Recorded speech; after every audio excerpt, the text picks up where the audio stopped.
हरे हरे हरे हरे कृष्ण हरे कृष्ण कृष्ण कृष्ण हरे कृष्ण हरे, हरे हरे हरे राम हरे राम राम राम राम हरे राम हरे। हरे हरे हरे हरे कृष्ण कृष्ण कृष्ण कृष्ण हरे हरे हरे हरे, हरे राम राम राम हरे हरे, हरे कृष्ण कृष्ण कृष्ण कृष्ण हरे कृष्ण हरे हरे, हरे हरे हरे राम राम हरे राम राम राम हरे राम हरे हरे हरे हरे कृष्ण कृष्ण हरे कृष्ण कृष्ण कृष्ण हरे कृष्ण हरे, हरे हरे हरे राम राम राम हरे हरे, हरे कृष्ण हरे कृष्ण कृष्ण कृष्ण हरे कृष्ण എല്ലാവർക്കും हरे പ്രണാമം. ഹരേ കൃഷ്ണ. हरे ഹരേ കൃഷ്ണ. എല്ലാവർക്കും പ്രണാമം. हरे प्रणाम कृष्ण प्रभुजी कृष्ण प्रणाम। हरे कृष्ण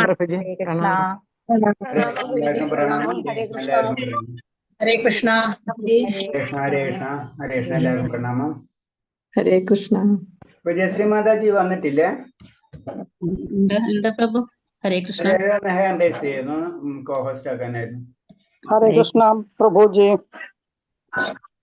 ഹരേ കൃഷ്ണ. എല്ലാവർക്കും ഹരേ കൃഷ്ണ. വിജയശ്രീ മാതാജി ഒന്ന് ഹാൻഡ് റൈസ് ചെയ്തു, അപ്പൊ മുകളിൽ വരും. അപ്പൊ നമുക്ക് പെട്ടെന്ന് എനിക്ക് ചെയ്യാൻ പറ്റും. हरे हरे कृष्ण ഓക്കെ. हरे ഹരേ कृष्ण കൃഷ്ണ. प्रभु जी हरे कृष्ण। ഓക്കെ. ഹരേ കൃഷ്ണ. ഹരേ കൃഷ്ണ. കിട്ടിയില്ലേ പ്രഭു? ആ, കിട്ടി കിട്ടി. ഹരേ ഓം ശ്രീ നമോ ഭഗവതേ വാസുദേവായ. ഓം നമോ ഭഗവതേ വാസുദേവായ. ഓം നമോ ഭഗവതേ വാസുദേവായ. നാരായണം നമസ്കൃത്യം നരം ചൈവ നരോത്തമം. नरोत्तमं देवीं सरस्वतीं। ഹരേ കൃഷ്ണ. ഞാനൊന്ന് മ്യൂട്ട് ചെയ്തോട്ടെ. ഹരേ കൃഷ്ണ. सॉरी। കുഴപ്പമില്ല, കുഴപ്പമില്ല. വന്ന് ഹരേ കൃഷ്ണ. ഓം നമോ ഭഗവതേ വാസുദേവായ. ഓം നമോ ഭഗവതേ വാസുദേവായ. ഓം നമോ ഭഗവതേ വാസുദേവായ.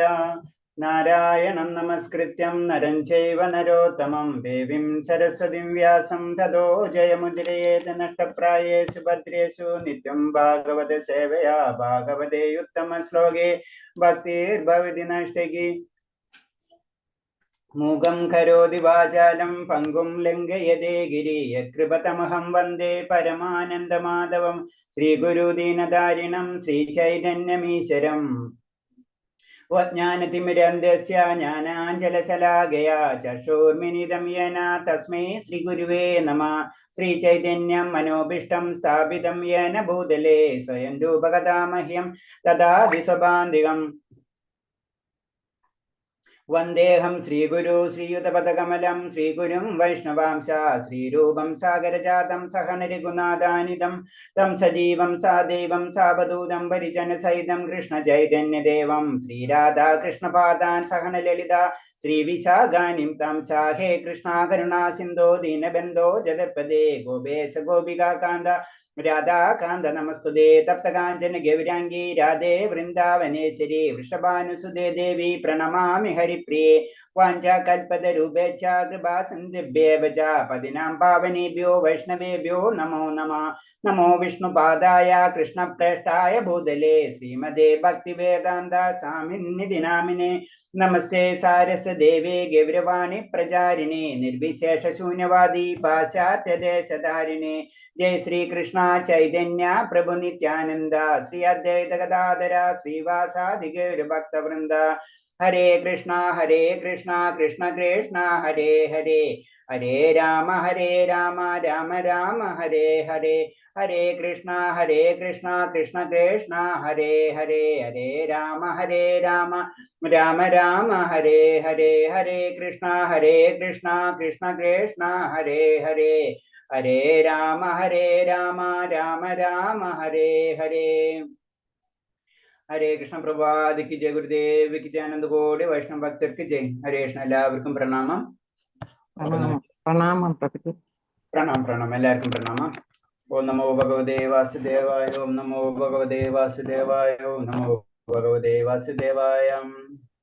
അപ്പൊ നമ്മൾ ഇന്ന് 4ാമത്തെ മന്ത്രം അല്ലേ? ഓക്കെ, 4ാമത്തെ മന്ത്രം വായിക്കാം. മന്ത്രം 4 പറയണത് അനേജദേകം മനസോജവീയോ നൈദേവാപ്നുവൻ പൂർവമർഷ തദേവേദനന്യദേതിഷ്ഠ തസ്മിന്നിവോ മാതാരിശോദാദി. അത് പറയണത് ശ്ലോകം പറയുന്നത് സ്വതാമസ്ഥനാണെങ്കിലും പരമപുരുഷൻ മനസ്സിലേക്കാൾ വേഗം കൂടിയവനും മറ്റെല്ലാവരെയും അതിക്രമിക്കാൻ കഴിയുന്നവനുമാണ്. ശക്തിമാന്മാരായ ദേവന്മാർക്കും അദ്ദേഹം അപ്രാപ്യം തന്നെ. ഒരിടത്ത് സ്ഥിതനെങ്കിലും കാറ്റിന്റെയും മഴയുടെയും മറ്റും അതിദേവതകളെ നിയന്ത്രിക്കുന്നു. മഹത്വത്തിൽ അവിടുന്ന് സകലത്തിനെയും അതിശയിപ്പിക്കുന്നു. അപ്പൊ ഭഗവാന്റെ ശക്തിനെ പറ്റിയാണ്, ഭഗവാൻ എന്താണെന്ന് നമുക്ക് ഈ ശ്ലോകത്തിൽ പറഞ്ഞു തരുന്നു. അത് മറ്റുള്ളവർക്ക്, കാരണം മറ്റുള്ളവർക്കൊന്നും അപ്രാപ്യൻ ആണെന്നാ പറയുന്നത്. ആർക്ക്? ദേവന്മാർക്ക് പോലും ഭഗവാനെ കാണാൻ കഴിയില്ല, അല്ലെങ്കിൽ ഭഗവാൻ എന്താണെന്ന് മനസ്സിലാക്കാൻ കഴിയില്ല എന്നാണ് പറയുന്നത് ഈ ശ്ലോകത്തിൽ. അത്രയും ഭഗവാന്റെ ശക്തിനെ പറ്റി വർണ്ണിക്കുന്ന ഒരു മന്ത്രമാണിത്. ഒരു സെക്കൻഡ്, ആരാ നിർമ്മല നാരായണ മാതാജി ഒന്ന് വായിച്ചോളൂ ശ്ലോകം, മന്ത്രം.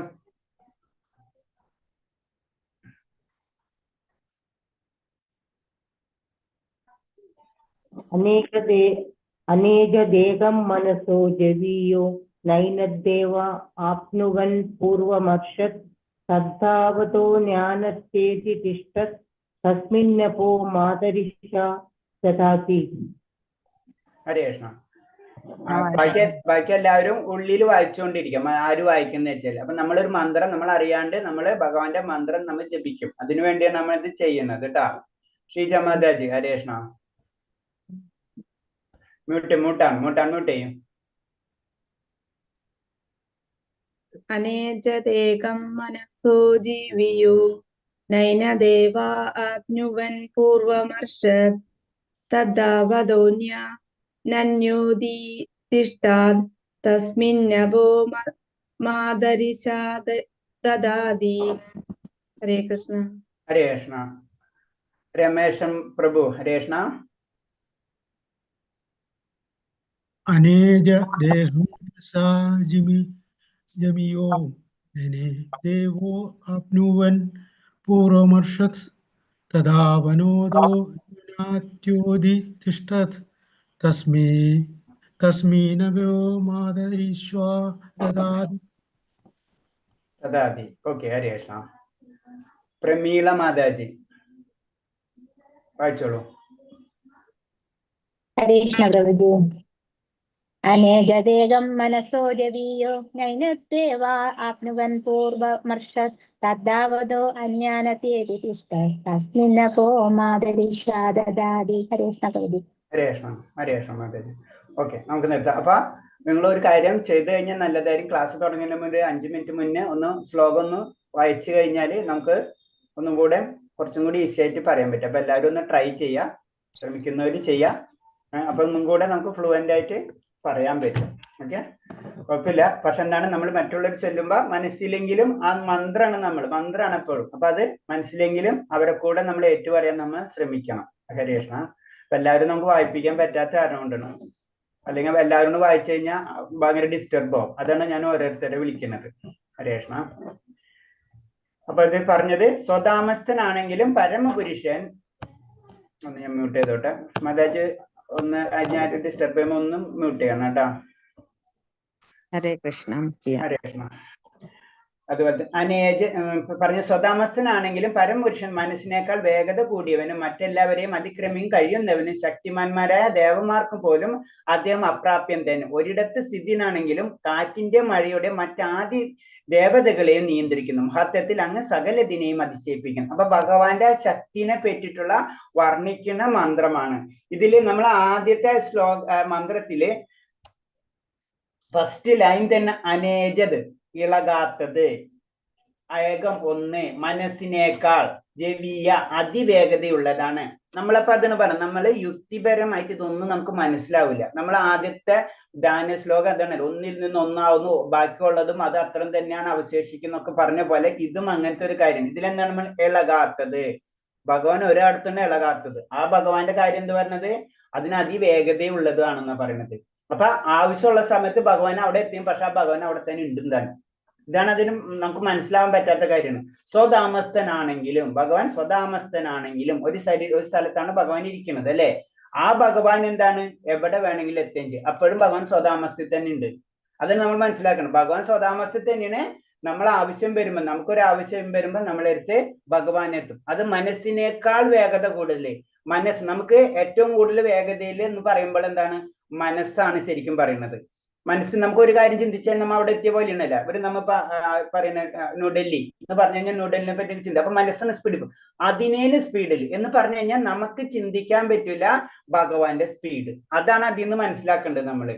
അപ്പൊ ഭഗവാൻ സ്വതാമസ്ഥയിലാണെങ്കിലും പരമപുരുഷൻ മനസ്സിനാൽ കേൾക്കാൻ വേഗത കൂടിയവനും മറ്റെല്ലാവരും അതിക്രമിക്കാൻ കഴിയുന്നതാണ്. പിന്നെ അടുത്ത ബന്ധു പറഞ്ഞു, ദേവന്മാർക്ക് പോലും ഭഗവാൻ അപ്രാപ്യം തന്നെ. ഭഗവാനെ അവർക്ക് കിട്ടില്ല, ദേവന്മാർക്ക് പോലും കിട്ടില്ല. കാരണം ദേവന്മാര് മുഴുവനും ഭഗവാനിൽ നിന്നാണ് വന്നിട്ടുള്ളത്. അതാണ് ഭഗവാനെ ദേവന്മാർക്ക് പോലും അപ്രാപ്യനാണെന്ന് പറഞ്ഞത്. പിന്നെ എന്താണ് പറഞ്ഞത്? തന്റെ ഒരു സ്ഥലത്ത് നിന്നുകൊണ്ട് തന്നെ കാറ്റിന്റെയും മഴയുടെയും മറ്റാദി ദേവതകളെ നിയന്ത്രിക്കുന്നു. അപ്പൊ അതിൽ നിന്ന് നമുക്ക് ഒരു കാര്യം മനസ്സിലായി, ഈശാവാസ്യോപനിഷത്തിൽ നിന്ന് എല്ലാ ദേവന്മാരെയും നിയന്ത്രിക്കുന്നത് ആരാണ്?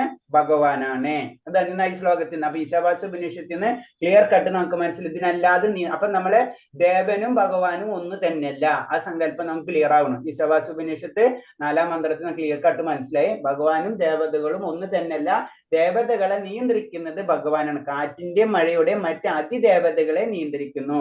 മഹത്വത്തിൽ അങ്ങ് സകലെന്തിനെയും അതിശയിപ്പിക്കുന്നു. അപ്പൊ ഒരു സത്യത്തിൽ നിന്നാണ് പല സത്യങ്ങളായിട്ട് തിരിഞ്ഞിട്ടുള്ളത്. അതാണ് ധ്യാനമന്ത്രത്തിലും അത് പറയുന്നത് അല്ലെ. ഒന്നിൽ നിന്നാണ്. അപ്പൊ ഒന്നാണ് ഫസ്റ്റ് സ്റ്റാർട്ട്, 1 ആണ്. അതിൽ നിന്നാണ് എല്ലാതും സ്റ്റാർട്ട് ചെയ്തിരിക്കുന്നത്. അപ്പൊ അതെന്താണെന്ന് ആർക്കും മനസ്സിലാവില്ല. അതാ ഒന്ന് എവിടുന്നാ ഒന്നിന്റെ ശക്തി എന്താണെന്ന് മനസ്സിലായി. ഒന്നാണ്, ആ ശക്തിയാണ്, അല്ലെങ്കിൽ ഭഗവാനാണ് എല്ലാത്തിനും നിയന്ത്രിക്കുന്നത്. അത് അവിടെ ഇരുന്നാലും ഇവിടെ ഇരുന്നാലും. അതാണ് ഭഗവാന്റെ ചൈതന്യമഹാപ്രഭുജിന്റെ ഭേദ തത്വം എന്ന് പറഞ്ഞതാണ്. ഭഗവാൻ അവിടെ നിന്ന് ഇരുന്നാലും ഇവിടത്തെ കൺട്രോൾ ചെയ്യാൻ പറ്റും. അവിടെ ഇരിക്കേണ്ട ഇവിടെയും കാണുന്നുണ്ട്. രണ്ടും നമുക്ക് അല്ലെങ്കിൽ വ്യക്തിഗതയാണ്. രണ്ടും ഒരേപോലെ. വ്യക്തിഗതമാണോ അവ്യക്തിഗതമാണോ ഇങ്ങനത്തെ കാര്യങ്ങൾ വരും. അതാണ് ഭഗവാനെ നമ്മൾ പറയുമ്പോൾ അചിന്തമാണ്, ചിന്തിക്കാൻ പറ്റാത്തതാണ്. ഇതിന്റെ പോലെ ലിങ്ക് ആയിട്ടുള്ള ഒരു ശ്ലോകം നമുക്ക് ഇതിൽ കാണാൻ പറ്റും. ഏതില്? ഭഗവത്ഗീതയിലുണ്ട് 10.2. അത് വിഭൂതി യോഗത്തില് ഭഗവാന്റെ ശക്തിനെ പറ്റി വർണ്ണിക്കണാണല്ലോ വിഭൂതി യോഗം എന്ന് പറഞ്ഞത്. അതിൽ അതേ തന്നെയാണ് പറഞ്ഞത്. നമ്മേ വിദ്യം സുരഗണ പ്രഭവം ന മഹർഷയ അഹമാദൃഹി ദേവാന മഹർഷിണം ച സർവശ. എന്റെ ഉൽപ്പത്തി, വിഭൂതി എന്നിവയെ പറ്റി ദേവന്മാർക്കോ ഋഷിമാർക്കോ അറിഞ്ഞുകൂടാ. ഏത് വിധത്തിലും അവരുടെ ഉൽപ്പത്തി സ്ഥാനം ഞാനാണ്. അതിന് പറഞ്ഞ് നമ്മള് ഇതിലെ പല ശ്ലോകങ്ങളും ഇതാണ് ഭഗവത്ഗീതയിലായിട്ട് ഇന്റർലിങ്ക് ആണെന്ന് പറയപ്പെടും. അപ്പൊ ഈ 4ാമത്തെ ശ്ലോകവും 10ാമത്തെ വിഭൂതി യോഗയിലെ 2ാമത്തെ ശ്ലോകം കുറച്ച് ദിവസം ലിങ്ക് ആയിട്ട് കാണും. കാരണം ഇതിൽ ക്ലിയർ ആയിട്ട് പറയുന്നുണ്ട് അല്ലെ. കാരണം ഈ ശക്തന്മാർക്കായിട്ടുള്ള ദേവന്മാർക്ക് പോലും എന്നെ പ്രാപിക്കാൻ കഴിയില്ല. അത് തന്നെയാണ് ഇതിൽ പറഞ്ഞത്.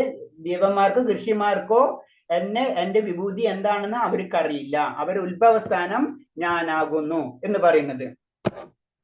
അപ്പൊ അതില് പറയണത് മാനസിക ഊഹാപോഹങ്ങളെ ഭഗവാനെ അറിയാൻ കഴിയും. മാനസിക ഊഹാപോഹങ്ങളിൽ കൂടെ ഭഗവാനെ നമുക്ക് അറിയാൻ കഴിയില്ല. അപ്പൊ നമുക്ക് ലിമിറ്റേഷൻ ഉണ്ട്. അതാണ് പറയുന്നതിന്റെ. കാരണം ഭഗവാന്റെ ശക്തി എന്താണെന്ന് അറിയണമെങ്കിൽ അത് ഞാൻ പലപ്പോഴും പറഞ്ഞിട്ടുണ്ടല്ലേ, നമ്മുടെ ചുറ്റുപാ ബാക്ടീരിയ ഉണ്ട്, അല്ലെങ്കിൽ വൈറസ് ഉണ്ട്. ഈ വൈറസിന് നമ്മളെ പറ്റിയോ, നമ്മൾ ഇങ്ങനത്തെ ഒരു ക്ലാസ് എടുക്കണുണ്ടെന്നോ, നമ്മൾ ഇങ്ങനത്തെ മനുഷ്യജീവി ആണെന്നോ ഇതൊന്നും അവർക്കറിയില്ല. അങ്ങനെ അപ്പൊ ലിമിറ്റേഷൻസ് ഉണ്ട്. അത് ചിന്തിക്കണം. അപ്പൊ അവരും ജീവികളല്ല ആണ്. അപ്പൊ അത് നമുക്ക് മനസ്സിലാവാത്തതാണ്. അത് അവരുടെ ലെവലിൽ അവർക്ക് നമ്മളെ മനസ്സിലാവും. ഇതേപോലെ തന്നെ നമ്മുടെ അവസ്ഥ ഭഗവാന്റെ ലെവലിലേക്ക് ചിന്തിക്കുമ്പോ അതാണ് മാനസിക ഊഹാപോഹങ്ങളിലൂടെ ഭഗവാനെ അറിയാൻ കഴിയില്ല. അത് ഞാൻ പറഞ്ഞു. അല്ലാണ്ട് തന്നെ ഇപ്പൊ സയൻസിന്റെ ലെവലിൽ തന്നെ നമുക്കറിയാം. ഇപ്പൊ സൂര്യൻ നമുക്ക് കാണുമ്പോൾ ചെറുതാ അല്ലെ. സൂര്യൻ വലുതാണെന്ന് നമുക്ക് എങ്ങനെ അറിയാം? നമ്മൾ ആര് പറഞ്ഞു? സയൻസ് നമ്മളോട് പറഞ്ഞു. ഏതൊരു വ്യക്തി നമ്മളോട് പറഞ്ഞ് അത് ശരിയാണെന്ന് നമ്മൾ വിശ്വസിക്കും അല്ലെ. അതാണ് സംഭവം. ഇത് തന്നെയാണ് ശാസ്ത്രങ്ങളിലും. അപ്പൊ ഈ ശാസ്ത്രങ്ങൾ ശ്രുതിയിൽ കൂടെ വേദമന്ത്രങ്ങളിൽ പറഞ്ഞിട്ടുള്ള അവരത് സ്ഥിരീകരിച്ചിട്ട് മറ്റുള്ളവരോട് പറയുന്നു. ഇത് തന്നെയാണ് ഇപ്പോഴത്തെ സയൻസും ചെയ്യുന്നത്. നമ്മൾ ജനറൽ ആയിട്ട് നോക്കിക്കഴിഞ്ഞാൽ അപ്പൊ അവന്റെ ലിമിറ്റേഷൻസ് നമുക്കറിയാത്തത്, നമ്മ കണ്ണുകൊണ്ട് കാണുന്നതേ നമ്മൾ വിശ്വസിക്കുള്ളൂ എന്ന് പറഞ്ഞു കഴിഞ്ഞാൽ, നീ സൂര്യനെ കണ്ണുകൊണ്ടല്ല കാണുന്നത്. അതെ, സൂര്യൻ കാണുമ്പോൾ ചെറുതല്ലേ. അപ്പൊ അങ്ങനെയാണ് ഈ നിരീശ്വരവാദി പറ്റി പറയുന്നത്. അപ്പൊ ആ ബേസ് ഇല്ലാണ്ട് നമ്മൾ സംസാരിച്ചിട്ട് കാര്യമില്ല എന്നാണ് എന്റെ. അപ്പൊ മാനസിക ഊഹാപോഹങ്ങളുണ്ട് ഭഗവാനെ അറിയാൻ കഴിയില്ല. നമ്മളെ ലിമിറ്റഡ് ആയിട്ടുള്ള കഴിവ് വെച്ചിട്ട് നമ്മൾ ഊഹാപോഹം ഉണ്ടായി കഴിഞ്ഞാൽ ഭഗവാനെ നമുക്കറിയാം. അതാണ് ഞാൻ പറഞ്ഞ വൈറസ്, സിമ്പിൾ ആയിട്ടുള്ള ചുറ്റുപാടുള്ള വൈറസിനോട്. അതുപോലെ തവളയുടെ കാര്യം പറഞ്ഞത് അല്ലെ. പൊട്ടക്കിണറ്റിൽ വീണ പൊട്ടക്കിണറ്റിലുള്ള തവള, ആ തവളയ്ക്ക് എപ്പോഴും ഒരു സമുദ്രത്തിന് വലിപ്പം എന്താണെന്ന് അറിയാൻ പറ്റില്ല എന്ന് പറഞ്ഞപ്പോഴാണ് നമ്മുടെ മാനസിക ഊഹാഭോഗങ്ങൾ കൊണ്ട് ഭഗവാനെ അറിയും. അതിനെ ഒന്നും കൂടെ ഒരു പടി ഉയർന്നിട്ടാണ് പറഞ്ഞത് ദേവന്മാർക്ക് പോലും അല്ലെങ്കിൽ ഋഷിമാർക്ക് പോലും എന്നെ അറിയില്ല എന്ന് പറഞ്ഞു. അപ്പൊ നമ്മളേലൊക്കെ എത്ര ഉയർന്നതാണ് ദേവന്മാരും ഋഷിമാരും, അവർക്ക് പോലും അറിയാൻ കഴിയില്ല എന്ന് വെച്ച് കഴിഞ്ഞാൽ പിന്നെ നമ്മുടെ അവസ്ഥ എന്താണെന്ന് നമ്മൾ ചിന്തിച്ചാൽ മതി. ഭഗവത് കാരുണ്യത്തിന് അവിടുത്തെ ഭക്തന്മാർക്ക് മാത്രമേ അറിയാൻ കഴിയുള്ളൂ, ഭഗവാൻ അറിയാൻ കഴിയുള്ളൂ. ഭഗവാൻ അറിയണമെങ്കിൽ ഭഗവത് കാരുണ്യം കൊണ്ട് ഭക്തന്മാർക്ക് മാത്രമേ അറിയാൻ കഴിയുള്ളൂ. ആ നിഗൂഢതയിലേക്ക്, ഭഗവാൻ എന്ന നിഗൂഢതയിലേക്ക് കടക്കാൻ കഴിയണമെങ്കിൽ ഭക്തന് മാത്രമേ അറിയാൻ പറ്റുള്ളൂ. കാറ്റിന്റെയും മനസ്സിന്റെ വേഗത്തിൽ 100 കണക്കിന് വർഷങ്ങൾ സഞ്ചരിച്ചാലും പരമസത്യത്തെ വളരെ വിദൂരമായി മാത്രമേ അറിയാൻ കഴിയൂ എന്ന് ബ്രഹ്മസംഹിത വ്യക്തമാക്കുന്നു. അപ്പൊ നമുക്കറിയാം ഏറ്റവും സ്പീഡ് ഉള്ളതൊന്നിനെ കാറ്റ് അല്ലെങ്കിൽ മനസ്സ്. ഇതെന്ന് പറഞ്ഞാൽ നമുക്ക് കാറ്റിന്റെ സ്പീഡ് സഞ്ചരിക്കാനോ മനസ്സിന്റെ സ്പീഡ് സഞ്ചരിക്കാനുള്ള ഒരു ഇൻസ്ട്രുമെന്റ് കണ്ടുപിടിച്ച് സഞ്ചരിക്കാന്നല്ല അതിന്റെ അർത്ഥം. കാരണം അത് നമുക്ക് മനസ്സിലാക്കാൻ വേണ്ടി ഒരു കമ്പാരിസൺ ആണ് പറഞ്ഞു തരുന്നത്. ഇങ്ങനെ പോയാലടക്കം കിട്ടില്ല, അത്രയും ദൂരസ്ഥനാണ് എന്ന് പറഞ്ഞ അത്രയും ദൂരത്താണ്. ദൂരം എന്ന് പറഞ്ഞത് അത് നമ്മൾ ഭൗതികമായിട്ട് മെഷർ ചെയ്യാൻ പറ്റില്ല. അതാണ് ഈ കാര്യങ്ങൾ ദൂരവും അടുത്തും ഒക്കെ എന്ന് പറഞ്ഞത് ഭൗതികമായിട്ടുള്ള കാര്യമാണ്. ആത്മീയിൽ ഇതൊന്നുമില്ല. ആ പോയിന്റാണ് നമ്മൾ മനസ്സിലാക്കുക. അതാണ് ഭഗവാൻ അടുത്തും അതുപോലെ അകലെ എന്ന് പറയുന്നത്. വിദൂരസന അതിന് ബ്രഹ്മസംഹിതയും വ്യക്തമാക്കുന്നു. പരംപുരുഷൻ കൃഷ്ണലോകം ഗോലോകം എന്നറിയപ്പെടുന്ന തന്റെ ആധ്യാത്മിക ധാമത്തിൽ സ്ഥിതനെ തന്റെ ലീലകളിൽ ഏർപ്പെട്ടിരിക്കുന്നു. ഭഗവാന്റെ സ്വധാമമായ കൃഷ്ണലോകം ഗോലോകത്തിലെ തന്റെ ആധ്യാത്മികമായിട്ടുള്ള ലീലകളിൽ ഏത് സമയം പരമസത്യം സത്ത് ചിത്ത് ആനന്ദം ആ ആനന്ദത്തിൽ എപ്പോഴും പരിപൂർണനായിട്ട് നിലനിൽക്കുകയാണ് ചെയ്യുന്നത്. പക്ഷെ എന്താണ്, ഒരു സ്ഥലത്ത് ഒരിടത്ത് സ്ഥിതനാണെങ്കിലും തന്റെ ചൂടും പ്രകാശവും എല്ലാ സ്ഥലത്തും വ്യാപിക്കാൻ കഴിയും. അതേപോലെ സ്വധാമത്തിൽ അഗ്നിക്കുന്നായിരിക്കും. ഒരിടത്ത് സ്ഥിതനാണെങ്കിൽ അഗ്നിക്ക് തന്റെ ചൂടും പ്രകാശവും എല്ലാ സ്ഥലത്തും വ്യാപിക്കാൻ കഴിയും. അതേപോലെ സ്വധാമത്തെ സ്ഥിതിച്ചതുകൊണ്ട് തന്റെ വൈവിധ്യം പറഞ്ഞ ശക്തി വിശേഷങ്ങളെ വ്യാപിക്കാൻ ഭഗവാന് കഴിയും. അപ്പൊ എന്താണ് ഒരു അഗ്നി എന്ന് പറയുമ്പോൾ എന്താണ്, അഗ്നിക്ക് തന്റെ ചൂടും പ്രകാശവും ചുറ്റുപാടും കഴിയുന്നത് പോലെ പ്രസരിപ്പിക്കാൻ കഴിയല്ലേ. നമുക്ക് ഒരു അഗ്നിയുടെ എന്തെങ്കിലും ഒരു അഗ്നി ഉണ്ടെന്ന് വെച്ച് കഴിഞ്ഞാല് ഒരു വെളിച്ചം ഉണ്ടെങ്കിൽ അതിന്റെ ചുറ്റും ഇത് കാണാൻ കിട്ടും. ഒരു അഗ്നി ഉണ്ടെങ്കിൽ ചുറ്റുപാടും വെളിച്ചം കിട്ടും, ചൂടും കിട്ടും. എന്ന് പറഞ്ഞ പോലെ തന്നെ ഭഗവാൻ സ്വധാമത്തിൽ ഇരുന്നുകൊണ്ട് ഈ ലോകത്തിൽ മുഴുവനും തന്റെ ശക്തി വ്യാപിക്കാനുള്ള കഴിവ് ഭഗവാനുണ്ട്. അപ്പൊ ഭഗവാൻ എന്താണെന്ന് നമുക്ക് ഈ ശ്ലോകത്തിൽ ഈ മന്ത്രത്തിൽ കൂടെ നമുക്ക് പറഞ്ഞു തരാണ്. അപ്പൊ ഞാൻ അതിന് ചെറിയൊരു കാര്യം പറയാന്ന് വെച്ചാൽ, ഇപ്പൊ നമുക്കറിയാം ഭഗവാൻ ഇത്രയധികം ശക്തി ഉണ്ടെങ്കിൽ ഭഗവാൻ അവിടെ ഇരുന്നിട്ട് ഇതെല്ലാം ചെയ്യുന്ന വെച്ച് കഴിഞ്ഞാൽ പിന്നെ എന്തിനാ ഭഗവാൻ ഈ ലോകത്തിലേക്ക് വരുന്നത്? ഒരു സാധാരണ സിമ്പിൾ ആയിട്ട് എല്ലാവരും ചോദിക്കാവുന്ന ഒരു ചോദ്യമാണ് അല്ലെ. ഇപ്പൊ നമുക്ക് ഭഗവാൻ ഇത്രയും ശക്തി ഉണ്ടെന്ന്, ഭഗവാൻ നമ്മുടെ എല്ലാവരുടെയും ഹൃദയത്തിലാണ് ഇരിക്കുന്നത് അല്ലെ. എല്ലാവരും ഹൃദയത്തിൽ ഭഗവാൻ. അപ്പൊ രാവണന്റെ ഹൃദയത്തിലുണ്ടല്ലോ, ചോദിക്കുന്നവർക്ക് പല ചോദ്യം. അപ്പൊ രാവണന്റെ ഹൃദയത്തിലുണ്ടല്ലോ, അപ്പൊ ഭഗവാൻ ശ്രീരാമചന്ദ്രമൂർത്തി എന്തിനാണ് ഇത്രയും വാനരന്റെ സൈന്യങ്ങളൊക്കെ വെച്ച് എന്താണ് കടല് ഇത് കെട്ടി അതുപോലെ തന്നെ അവിടെ ചെന്ന് രാവണനെ വധിക്കുന്നു? അപ്പൊ ശ്രീരാമസ്വാമിക്ക് അത് ഭഗവാന്റെ അവതാരമാണെങ്കിൽ, അല്ലെങ്കിൽ ഭഗവാൻ ഇതൊക്കെ എല്ലാവരും ഹൃദയത്തിൽ ഇരിക്കുമ്പോ രാവണന്റെ ഹൃദയത്തിനും ഭഗവാൻ ഉണ്ടല്ലോ, അവിടെ വെച്ചിട്ട് ഒന്ന് ടച്ച് ചെയ്താൽ മതി, അതുപോലെ രാവണന്റെ കഥ കഴിയില്ലേ. ഇത്രയും പരിപാടികൾ എന്തിനാ ചെയ്യുന്നത്? അതാണ് ക്വസ്റ്റ്യൻസ്. ഈ ക്വസ്റ്റ്യൻസിന് നമ്മൾക്ക് ആൻസറിലേക്ക് നമ്മളെ കൊണ്ടുപോകേണ്ടത്. അപ്പൊ അതേപോലെ തന്നെ അംബരീഷ് മഹാരാജാവിന്റെ കഥ നമുക്കറിയാം. അപ്പൊ ഭഗവാന്റെ ശക്തിനെ പറ്റി പറഞ്ഞു വരുന്നതാണ് അത്. അപ്പൊ ഈ അംബരീഷ് മഹാരാജാവിന്റെ കഥ പറയുമ്പോൾ എന്താണ്, ദുർവാസാവ് ശപിക്കാൻ പോകണല്ലേ. അപ്പൊ എന്താണ്, ഓട്ടോമാറ്റിക് ആയിട്ട് എന്താണ്, ഭഗവാന്റെ സുദർശന ചക്രം, ഭഗവാൻ അത് അവർക്കായ സുദർശന ചക്രന്റെ ഡയറക്ഷനാണ്. കാരണം എവിടെ സാധുക്കൾ അതായത് ഭക്തന്മാർക്ക് പ്രശ്നമുണ്ടായാല് ആ ഭഗവാൻ തന്നെ അറിയാണ്ട് തന്നെ തന്റെ സുദർശന ചക്രം ഇതിനെ നിഗ്രഹിക്കും. അപ്പൊ സുദർശന ചക്രം ഓട്ടോമാറ്റിക് ആണ്, നമ്മൾ പറയില്ല ഓട്ടോ ഡെബിറ്റ്, ഓട്ടോമാറ്റിക് ആണ് ചെയ്തു പോണത്. അപ്പൊ അങ്ങനെയാണെങ്കിലും തന്റെ രാവണൻ എന്ന് പറഞ്ഞ അത്ര അധർമ്മിയാണ് അല്ലെ. അപ്പൊ എന്തിനാ അത് ഓട്ടോമാറ്റിക് ചെയ്ത പോലെ. അപ്പൊ ഇവിടേക്ക് വരുമ്പോൾ എന്താണ്, അംബരീഷ് മഹാരാജാവിന്റെ കഥ പറയുമ്പോൾ എന്താണ്, അംബരീഷ് മഹാരാജാവ് ദുർവാസാവ് പിന്നെ ഒരു രക്ഷയില്ല. കാരണം അത് സുദർശന ചക്രം ഒളിപ്പിക്കുക അംബരീഷ് മഹാരാജനെ രക്ഷിക്കാൻ വേണ്ടി. അങ്ങനെ ദുർവാസാവ് പോയി ലാസ്റ്റ് എല്ലായിടത്തും ചെന്നിട്ട് ലാസ്റ്റ് അവിടെ തന്നെ വരുന്ന അംബരീഷ് മഹാരാജന്റെ കാൽക്കല് വീടാണ്. അപ്പൊ അത് ഓട്ടോമാറ്റിക് ആയിട്ട് ഭഗവാന്റെ ശക്തി വിശേഷങ്ങൾ പുറത്തേക്ക് പോവാണ്. കാരണം ഒരു ദുഃഖം. അപ്പൊ ഞാൻ പറഞ്ഞു വന്നത് പോയിന്റ് എന്ന് പറഞ്ഞു കഴിഞ്ഞാല് ഭഗവാന് എവിടെ നിന്നും ഏത് വ്യക്തിനെയും കൺട്രോൾ ചെയ്യാനുള്ള പവർ ഉണ്ട്. അപ്പൊ ഇവിടെയും ഇത് ചെയ്താൽ പോരെ എന്നൊരു ക്രോസ് ക്വസ്റ്റ്യൻ ചോദിക്കാം അല്ലെ. അപ്പൊ അതാണ് പറയുന്നത്, ചില കാര്യങ്ങളിൽ ഭഗവാന്റെ ധാമം എന്താണെന്ന് മനസ്സിലാക്കാൻ വേണ്ടിയാണ് ഓരോ ലീലകൾ ചെയ്യുന്നത്. അതായത് നമ്മൾക്കറിയാം, അപ്പൊ ചില കാര്യങ്ങൾ ഭഗവാൻ നേരിട്ട് വന്ന് മനസ്സിലാക്കി കൊടുക്കണം. അതിന് സ്വയം ചില സമയത്ത് ഭഗവാൻ അവതരിക്കുന്നു പറയുന്നത്. അപ്പൊ ചോദ്യങ്ങൾ ഇങ്ങനെയൊക്കെ ചോദിക്കാം അല്ലെ, വളരെ സിമ്പിൾ ചോദ്യങ്ങളാണ്. ഭഗവാൻ എല്ലാം കഴിവുണ്ടെങ്കിൽ രാവണനൊക്കെ കൊല്ലാൻ വേണ്ടി ഇത്രയൊക്കെ ബുദ്ധിമുട്ട് ചെയ്യേണ്ട വല്ല ആവശ്യമുണ്ടോ? ശരിയല്ലേ? നമ്മൾ സാധാരണ ചിന്താഗതി ചെയ്യുമ്പോൾ ശരിയല്ലേ? ഭഗവാൻ എല്ലാവരും ഹൃദയത്തിലുണ്ടെന്ന് നമ്മൾ പഠിച്ചു കഴിഞ്ഞു. അപ്പൊ ഹൃദയത്തിലുള്ളത് ആ ഹൃദയത്തിൽ നിന്ന് പരമാത്മാവിനെ അങ്ങോട്ട് പോരെ. പിന്നെ നിന്നെ രാവണ ഇത്രയും ബുദ്ധിമുട്ട് വധിക്കുന്നത് അതിന് ഓരോ ലീലകൾ ഓരോ കാലത്തും കാണിച്ചു കൊടുക്കാണ് ഭഗവാൻ. ഞാൻ പറഞ്ഞു, ഭഗവാൻ ശ്രീകൃഷ്ണനായിട്ട് അവതരിക്കുന്ന എന്തിനാണെന്ന് ഞാൻ പറഞ്ഞിട്ടുണ്ട് അല്ലെ. എന്തിനാണ് ശ്രീകൃഷ്ണൻ? ഞാൻ ഭഗവാനാണെന്ന് തെളിയിക്കുകയാണ്. മനസ്സിലായി? ഞാനാണ് ഭഗവാൻ. അതാണ് നമ്മളെ രീതിയിൽ പല ധർമ്മങ്ങളും നോക്കിക്കഴിഞ്ഞാല് ഭഗവാൻ ചെയ്യുന്ന നമ്മളെ യുക്തിക്ക് അനുസരിച്ച് ചെയ്യുമ്പോൾ തെറ്റാണ് അല്ലെ. പല കാര്യങ്ങളും ഭഗവാൻ തെറ്റ് ചെയ്ത പോലെ തോന്നും. ആ തെറ്റ് എന്നതില്ല, ഭഗവാനാണ് ശരി. ആ സത്യമാണ് നമ്മൾ മനസ്സിലാക്കേണ്ടത്. ഭഗവാൻ ചെയ്യുന്ന കാര്യങ്ങളൊക്കെ, അപ്പൊ ഭഗവാൻ എന്ത് വേണമെങ്കിലും ചെയ്യാനുള്ള കാര്യം അത് നമ്മളെ മനസ്സിൽ ഭഗവാനിൽ നിന്നാണ് എല്ലാതും വന്നിട്ടുള്ളത്. ധർമ്മമാണെങ്കിലും നമ്മളാണെങ്കിലും ഭക്തരാണെങ്കിലും അതേപോലെ തന്നെ ഏത് വ്യക്തികളും ഭഗവാൻ. അപ്പൊ ഭഗവാന് ആരെ എന്താണെന്ന് ശരിക്കും അറിയാം. അത് പറഞ്ഞു പോയിന്റ് അതാണ്. അപ്പൊ ഭഗവാന്റെ ശക്തിനെ പറ്റി ഇത് വർണ്ണിക്കുന്നതാണ് ഇതൊക്കെ.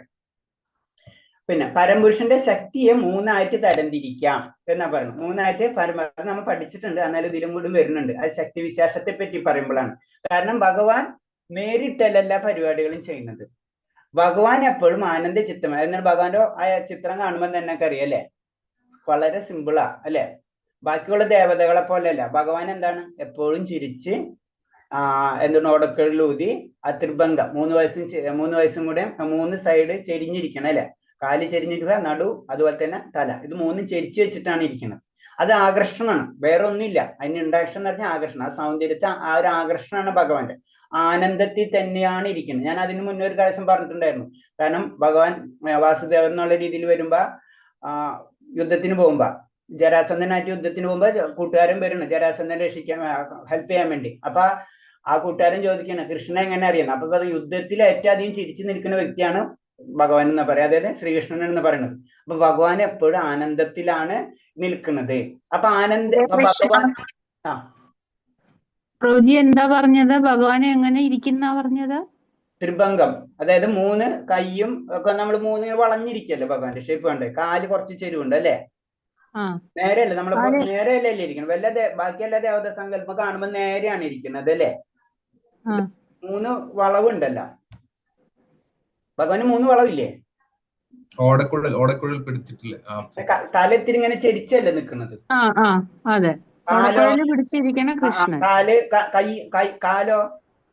കാലോ ഒരു കാല് ചെരിച്ച് വെച്ചിട്ട് നടുവോ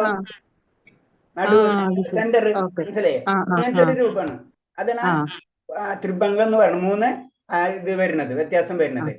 അപ്പൊ ആ ഒരു രൂപം അതാണ് പറഞ്ഞ മറ്റുള്ളവരിൽ നിന്ന് ഭഗവാൻ വ്യത്യസ്തമാണ്. ഭഗവാന് ആയുധങ്ങളൊന്നുമില്ല അല്ലെ. നമ്മൾ ശ്രദ്ധിച്ചു നോക്കിയേ, ഭഗവാന് ഓടക്കുഴൽ, ആനന്ദം മാത്രമുള്ളൂ ഭഗവാൻ. പക്ഷെ അതിന്റെ അർത്ഥം എന്ന് പറഞ്ഞാൽ ഇതെല്ലാതും ചെയ്യുന്നത് ഭഗവാനല്ല എന്നല്ല. ഭഗവാന്റെ ശക്തികളാണ് ബാക്കി എല്ലാ കാര്യങ്ങളും നിയന്ത്രിക്കുന്നത്.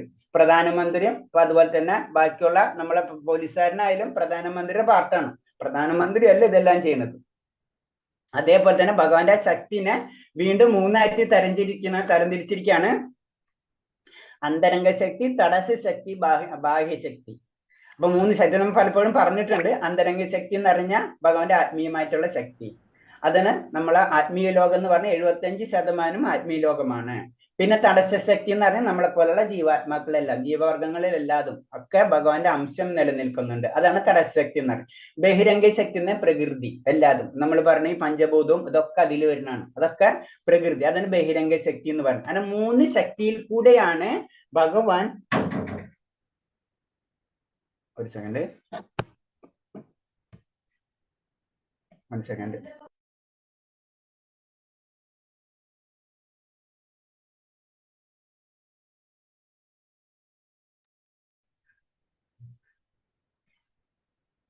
ഓക്കെ. അപ്പൊ 3 ശക്തികളുണ്ട് ഭഗവാന്റെ. അന്തരംഗ ശക്തി, തടസ്സ ശക്തി, ബഹിരംഗ ശക്തി. ഈ 3 ശക്തികളാണ് ശരിക്കും ഈ ഭൗതിക ലോകത്തെയും ആത്മീയ ലോകത്തെയും നമ്മളെ ജീവാത്മാക്കളെയും നിയന്ത്രിക്കുന്നത്. അപ്പൊ നമ്മൾ ജീവാത്മാവ് എന്ന് പറയുമ്പോൾ ഭഗവാന്റെ തടസ്സ ശക്തി, അത് ഉത്കൃഷ്ട ശക്തി തന്നെയാണ്. അപ്പൊ അങ്ങനെ 3 ശക്തികളായിട്ട് ഭഗവാനെ തിരിക്കാം എന്നാണ് പറയുന്നത്. വായു, പ്രകാശം, മഴ തുടങ്ങിയ പ്രതിഭാസങ്ങളെ നിയന്ത്രിക്കാനും ഭരിക്കുന്നതിന് ചുമതലപ്പെട്ട ആദി ദേവതകൾ പരംപുരുഷന്റെ തടസ്സ ശക്തിയിൽ പെടുന്നു. മനുഷ്യരുള്ള താഴ്ന്ന ജീവസത്തകളും തടസ്സ ശക്തിയിൽ പെടുന്നു. അപ്പൊ ദേവന്മാരടക്കം ഭഗവാന്റെ തടസ്സ ശക്തിയിൽ തന്നെയാണ്. അതിന് നമ്മളും ദേവതകളും തമ്മിൽ ഡിഫറൻസ് ഇല്ല എന്ന് പറയുന്നത്. ബ്രഹ്മാവ് തൊട്ട് ഏറ്റവും താഴ്ന്നുള്ള ഉറുമ്പ് വരെയും അല്ലെങ്കിൽ ഏത് ജീവജാലി ആണെങ്കിലും അതും എന്താണ് ഒരേ പവറാണ്. എന്താ ഭഗവാന്റെ എന്ത് ശക്തിയാണത്? തടസ്സ ശക്തി മാത്രമാണ്. പക്ഷെ എന്താണ് ബ്രഹ്മാവും നമ്മളും തുല്യാണോ? അല്ല. അതുപോലെ നമ്മൾ ഉറുമ്പും തുല്യാണോ? അല്ല. അല്ലെ? നമ്മൾ മരങ്ങളും തുല്യമാണോ? അല്ല. നമ്മൾ പക്ഷികളും തുല്യമാണോ? അല്ല. പക്ഷെ എല്ലാതും തുല്യവുമാണ്. അതിന് കാരണം എന്താണ് പറഞ്ഞത്? നമ്മൾ ഭൗതികതയിലേക്ക് വരുമ്പോൾ നമ്മള് പല ജന്മങ്ങളും പല കാര്യങ്ങളൊക്കെ ചെയ്തിട്ടാണ് നമ്മൾ ഇങ്ങോട്ട് ഇറങ്ങുന്നത്, അല്ലെ? അപ്പൊ നമ്മളെ പല ജന്മങ്ങളില് നമ്മള് എന്താ ഓരോ മാലിന്യങ്ങൾ എന്ന് പറയും, അല്ലെ? പരിശുദ്ധി ആയിട്ടില്ല. അപ്പൊ അതിന് ചുറ്റുമുള്ള പ്രശ്നങ്ങളാണ് നമുക്ക് ഓരോ ജീവജാലങ്ങളായിട്ട് നമ്മൾ പരിണമിക്കുന്നത്. അത് നമ്മളെപ്പോഴും പറയാറുണ്ട്. മരത്തിനെ പറ്റി പറയുമ്പോൾ ജനറൽ ആയിട്ട് ഭ്രൂണം, അതേപോലെ തന്നെ പൊടി, കണ്ണാടി, പിന്നെ എന്താണ് തീ, പുക എന്നൊക്കെ പറയുന്നുണ്ട് നമ്മൾ. അത് ഭഗവതിയിലും പഠിച്ചിട്ടുള്ളതാണ്. അപ്പൊ അതേപോലെ തന്നെയാണ്. അപ്പൊ നമ്മൾ എത്രയും പ്യൂരിഫൈ ആവണ് അതിനനുസരിച്ച് നമ്മൾ ഉയർന്ന ലോകത്തിലേക്ക് നമ്മൾ കടക്കും. നമുക്ക് ദേവനാവാം, നമുക്ക് ഈവൻ അത് പറഞ്ഞിട്ടുണ്ട് അഗ്നിദേവൻ, വരുണദേവൻ എന്ന് പറഞ്ഞു. അപ്പൊ എന്താണ്? അതിലൊരു വ്യക്തിയുണ്ട്. ആ വ്യക്തിക്ക് ഒരു സ്ഥാനം മാത്രമുള്ളൂ. ഇപ്പൊ പ്രധാനമന്ത്രി എന്ന് പറഞ്ഞ പോലെ ഒരു സ്ഥാനം മാത്രമുള്ളൂ അവിടെ. അത് നമുക്ക് ഉയരാം. നമുക്ക് വേണമെങ്കിൽ വരുണനാവാം, നമുക്ക് വേണമെങ്കിൽ അഗ്നിദേവനാവാം, നമുക്ക് വേണമെങ്കിൽ ബ്രഹ്മാവ് ആവാം. പക്ഷെ നമ്മളെ പ്യൂരിഫിക്കേഷൻ നമ്മൾ നടത്തിക്കൊണ്ടിരിക്കണം. അതാണ് അതിന്റെ കുഴപ്പം. പക്ഷെ ഭഗവാന്റെ നോട്ടത്തിൽ നോക്കുമ്പോൾ എല്ലാവരും ഒന്നാണ്. ഓരോരുത്തരുടെ ക്വാളിഫിക്കേഷൻ അനുസരിച്ച് ഓരോ പൊസിഷൻസ് കൊടുത്തിരിക്കുന്നു മാത്രം. നമ്മളിപ്പോ നമ്മളെ വില്ലേജ് ഓഫീസിലാണെങ്കിലും അല്ലെങ്കിൽ നമ്മളെ പഞ്ചായത്ത് ഓഫീസിലാണെങ്കിലും കളക്ടറേറ്റിലാണെങ്കിലും അല്ലെ IAS ഓഫീസറും ഉണ്ട്, പിയൂണും ഉണ്ട്. എല്ലാവരും മനുഷ്യന്മാർ തന്നെയാണ്. പക്ഷെ എന്താണ് അവരെ ക്വാളിഫിക്കേഷൻ അനുസരിച്ച് അവർക്ക് ഓരോ പോസ്റ്റ് കൊടുത്തിരിക്കുന്നത് മാത്രമേ ഉള്ളൂ. അപ്പൊ അതിനനുസരിച്ച് റെസ്പോൺസിബിലിറ്റി, ഉത്തരവാദിത്തങ്ങൾ അവർക്ക് കൂടുതലായിരിക്കും. ഒരു IAS ഓഫീസറിന്റെ ഉത്തരവാദിത്തം അല്ല ഒരു പിയൂണിനുള്ള ഉത്തരവാദിത്തം. അപ്പൊ അതിനനുസരിച്ച് സൗകര്യങ്ങളും ആ വ്യക്തിക്ക് കൊടുത്തിട്ടുണ്ടാവും, അല്ലെ? ഒരു IAS സൗകര്യങ്ങളല്ല, ഒരു കളക്ടർ സൗകര്യങ്ങളല്ല ഒരു പിയൂണിനുള്ളത്. അപ്പൊ എന്താണ് അത് ആ ചുമതല നിറവേറ്റുന്നതും IAS ഒരു ഡ്യൂട്ടി ഉണ്ട്. അപ്പൊ അവന് അത്തരം ഫെസിലിറ്റി കിട്ടുക, കളക്ടർക്ക് അത്തരം ഫെസിലിറ്റി കിട്ടിയിട്ടുണ്ടെങ്കിൽ ആ ചുമതലകളും അത്ര തന്നെയുണ്ട്. അപ്പൊ ദേവന്മാർക്ക് നമ്മളേലും കൂടുതൽ ചുമതലകളുണ്ട്. അപ്പൊ അവരത് കറക്റ്റായിട്ട് നിർവഹിക്കും. കാരണം അത്തരം പൊസിഷൻ നമ്മളെ പോലല്ല. അപ്പൊ ഭഗവാൻ അത് കറക്റ്റായിട്ട് നോക്കിയിട്ട് അവരെ പൊസിഷൻസ് അവർ കൊടുക്കുക.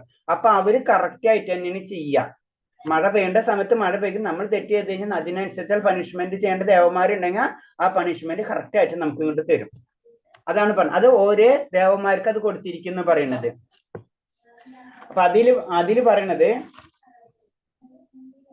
ഈ ദേവന്മാരെ പറ്റി പറഞ്ഞപ്പോഴാണ് പറയുന്നത് ഭൗതിക ലോകം ഭഗവാന്റെ ബാഹ്യശക്തിയുടെ സൃഷ്ടിയും അധ്യാത്മ വിഭാഗം സ്വധാമം അവിടുത്തെ അന്തരശക്തിയുടെ ആവിഷ്കാരമാണ്. അപ്പൊ ഈ തടശക്തിനെ പറ്റി പറഞ്ഞു കഴിഞ്ഞു. ഇനി തന്നെ പുറത്തുള്ള ലോകം, ഈ ഭൗതിക ലോകം എന്ന് പറയുന്നത് ബഹിരംഗ ശക്തി. നമ്മൾ പലപ്പോഴും പറഞ്ഞിട്ടുള്ളതാണ്. ദുർഗാദേവി അല്ലെങ്കിൽ ബഹിരംഗ ശക്തി എന്ന് പറയും, അല്ലെങ്കിൽ ത്രിഗുണങ്ങൾ, ഇതൊക്കെ അതിൽ വരുന്നതാണ്. അധ്യാത്മ വിഭാഗം എന്ന് പറഞ്ഞു കഴിഞ്ഞാൽ ഭഗവാന്റെ ലോകം, അതായത് ഭൗതിക ലോകം വിട്ടു കഴിഞ്ഞിട്ടുള്ള ലോകം. 25% മാത്രമുള്ള ഭൗതിക ലോകം, 75% ആത്മീയ ലോകമാണ്. അവിടെ ഭഗവാന്റെ അന്തരംഗ ശക്തിയുടെ ആവിഷ്കാരമാണ്. അന്തരംഗ ശക്തിയാണ് അവിടെ മുഴുവനും കൺട്രോൾ ചെയ്യുന്നത്. ഭഗവാൻ പലതരത്തിലുള്ള ചൈതന്യം എല്ലാ സ്ഥലത്തും തന്റെ ശക്തിവിശേഷത്തിലൂടെ സർവത്ര വ്യാപിച്ചിരിക്കുന്നു. അപ്പൊ ഭഗവാൻ എല്ലായിടത്തും വ്യാപിച്ചിരിക്കുന്നു. ഭഗവാൻ അവിടെയാണെങ്കിലും എല്ലായിടത്തും ഉണ്ട്. അതാണ് പ്രത്യേകം. ഭഗവാൻ അവിടെയാണ്, പക്ഷെ ഭഗവാൻ ഇവിടെയുണ്ട്. അതാണ് ഭഗവാന്റെ ശക്തി. അതാണ് ശക്തി വിശേഷങ്ങളുടെ സർവത്ര വ്യാപിച്ചിരിക്കുന്നു. ഈ ശക്തികളുടെ പരമോന്നത സത്യമായോ പരംപുരുഷനായോ തെറ്റിദ്ധരിക്കരുതേ. അവിടുത്തെ രൂപം നഷ്ടപ്പെടുമെന്ന ധാരണ ശരിയല്ല. നമ്മുടെ പരിമിതമായ ഗ്രഹണശക്തിക്ക് അനുസരിച്ച് ഭഗവാനെ പരിമിതപ്പെടുത്തുവാൻ നിവൃത്തിയില്ല. അതായത് ഇപ്പൊ ഇങ്ങനെ നമ്മൾ ചിന്തിക്കരുതെന്ന്. കാരണം ഭഗവാൻ എല്ലായിടത്തും ഇങ്ങനെ നിൽക്കുമ്പോ അപ്പൊ ഭഗവാൻ എങ്ങനെ രൂപം ഉണ്ടാവാം?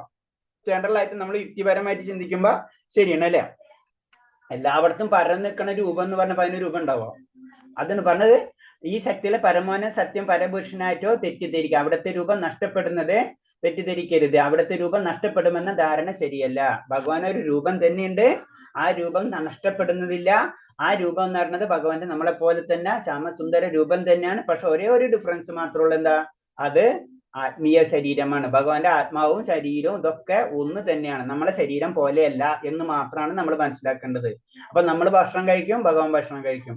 ഭഗവാൻ കണ്ണുകൊണ്ട് കഴിക്കും, കാലുകൊണ്ടും കഴിക്കും. നമുക്ക് നമ്മളെ ഭാഷയിൽ പറഞ്ഞു കഴിഞ്ഞാൽ അതിന് നമ്മൾ മനസ്സിലാക്കും. അതിന് നമുക്ക് നമ്മളെ ചിന്തകൾക്ക് അപ്പുറമാണ് അതീന്ദ്രിയ അവസ്ഥയിലേക്ക് നമ്മൾ എത്തുമ്പോൾ നമുക്ക് ഇതൊക്കെ മനസ്സിലാവും. നമ്മൾ ചില പല സ്ഥലത്തും കേട്ടിട്ടുണ്ടല്ലേ, നമ്മൾ മരണശേഷം അല്ലെങ്കിൽ മരിക്കാം പല കഥകളും നമുക്ക് അറിയാം. കാരണം എന്ന് വെച്ച് കഴിഞ്ഞാൽ മരണം മുന്നിൽ കണ്ടിട്ട് അവർ മരിച്ചിട്ടുണ്ടാവും, പക്ഷെ അവർ മരിച്ചിട്ടുണ്ടാവില്ല. അങ്ങനെ ആത്മാവ് പുറത്തു പോണതും അവർ ഇവിടത്തുള്ള കാര്യങ്ങളൊക്കെ കാണുന്നത് അല്ലെ. അപ്പൊ നമ്മൾ തന്നെ ആലോചിച്ചാൽ മതി എങ്ങനെ കാണുന്നത്. അല്ലെങ്കിൽ വളരെ സിമ്പിൾ ആയിട്ടുള്ള ഒരു കാര്യം പറയാം. നമ്മളിപ്പോ റൂമിൽ കിടന്നുറങ്ങാണ്, ചിലപ്പോൾ ജസ്റ്റ് ഒരു പാർഷ്യലി മൈൻഡിലായിരിക്കും നമ്മൾ ചേർന്ന് ഉറങ്ങിയിട്ടുണ്ടാവാം, മുഴുവൻ ഉറങ്ങിയിട്ടുണ്ടാവില്ല. ആ സമയത്ത് ചിലപ്പോൾ ഒരാൾ റൂമിലേക്ക് വരുന്നത് കിടക്കുന്ന നമുക്കറിയാം, പോണതറിയാം, നമ്മൾ കിടന്ന് ഇങ്ങനെ കിടക്കായിരിക്കും. അപ്പൊ ഇതെന്താണ്, അപ്പൊ അതിന് കുറെ കാര്യങ്ങൾ ഇന്റർലിങ്ക് ആയിട്ടുള്ള കുറെ കാര്യങ്ങളുണ്ട്. അപ്പൊ നമ്മളെ അതീന്ദ്ര ലെവലിലേക്ക് വരുമ്പോഴോ മാത്രമേ ഇങ്ങനത്തെ കാര്യങ്ങൾ നമുക്ക് മനസ്സിലാവുള്ളൂ.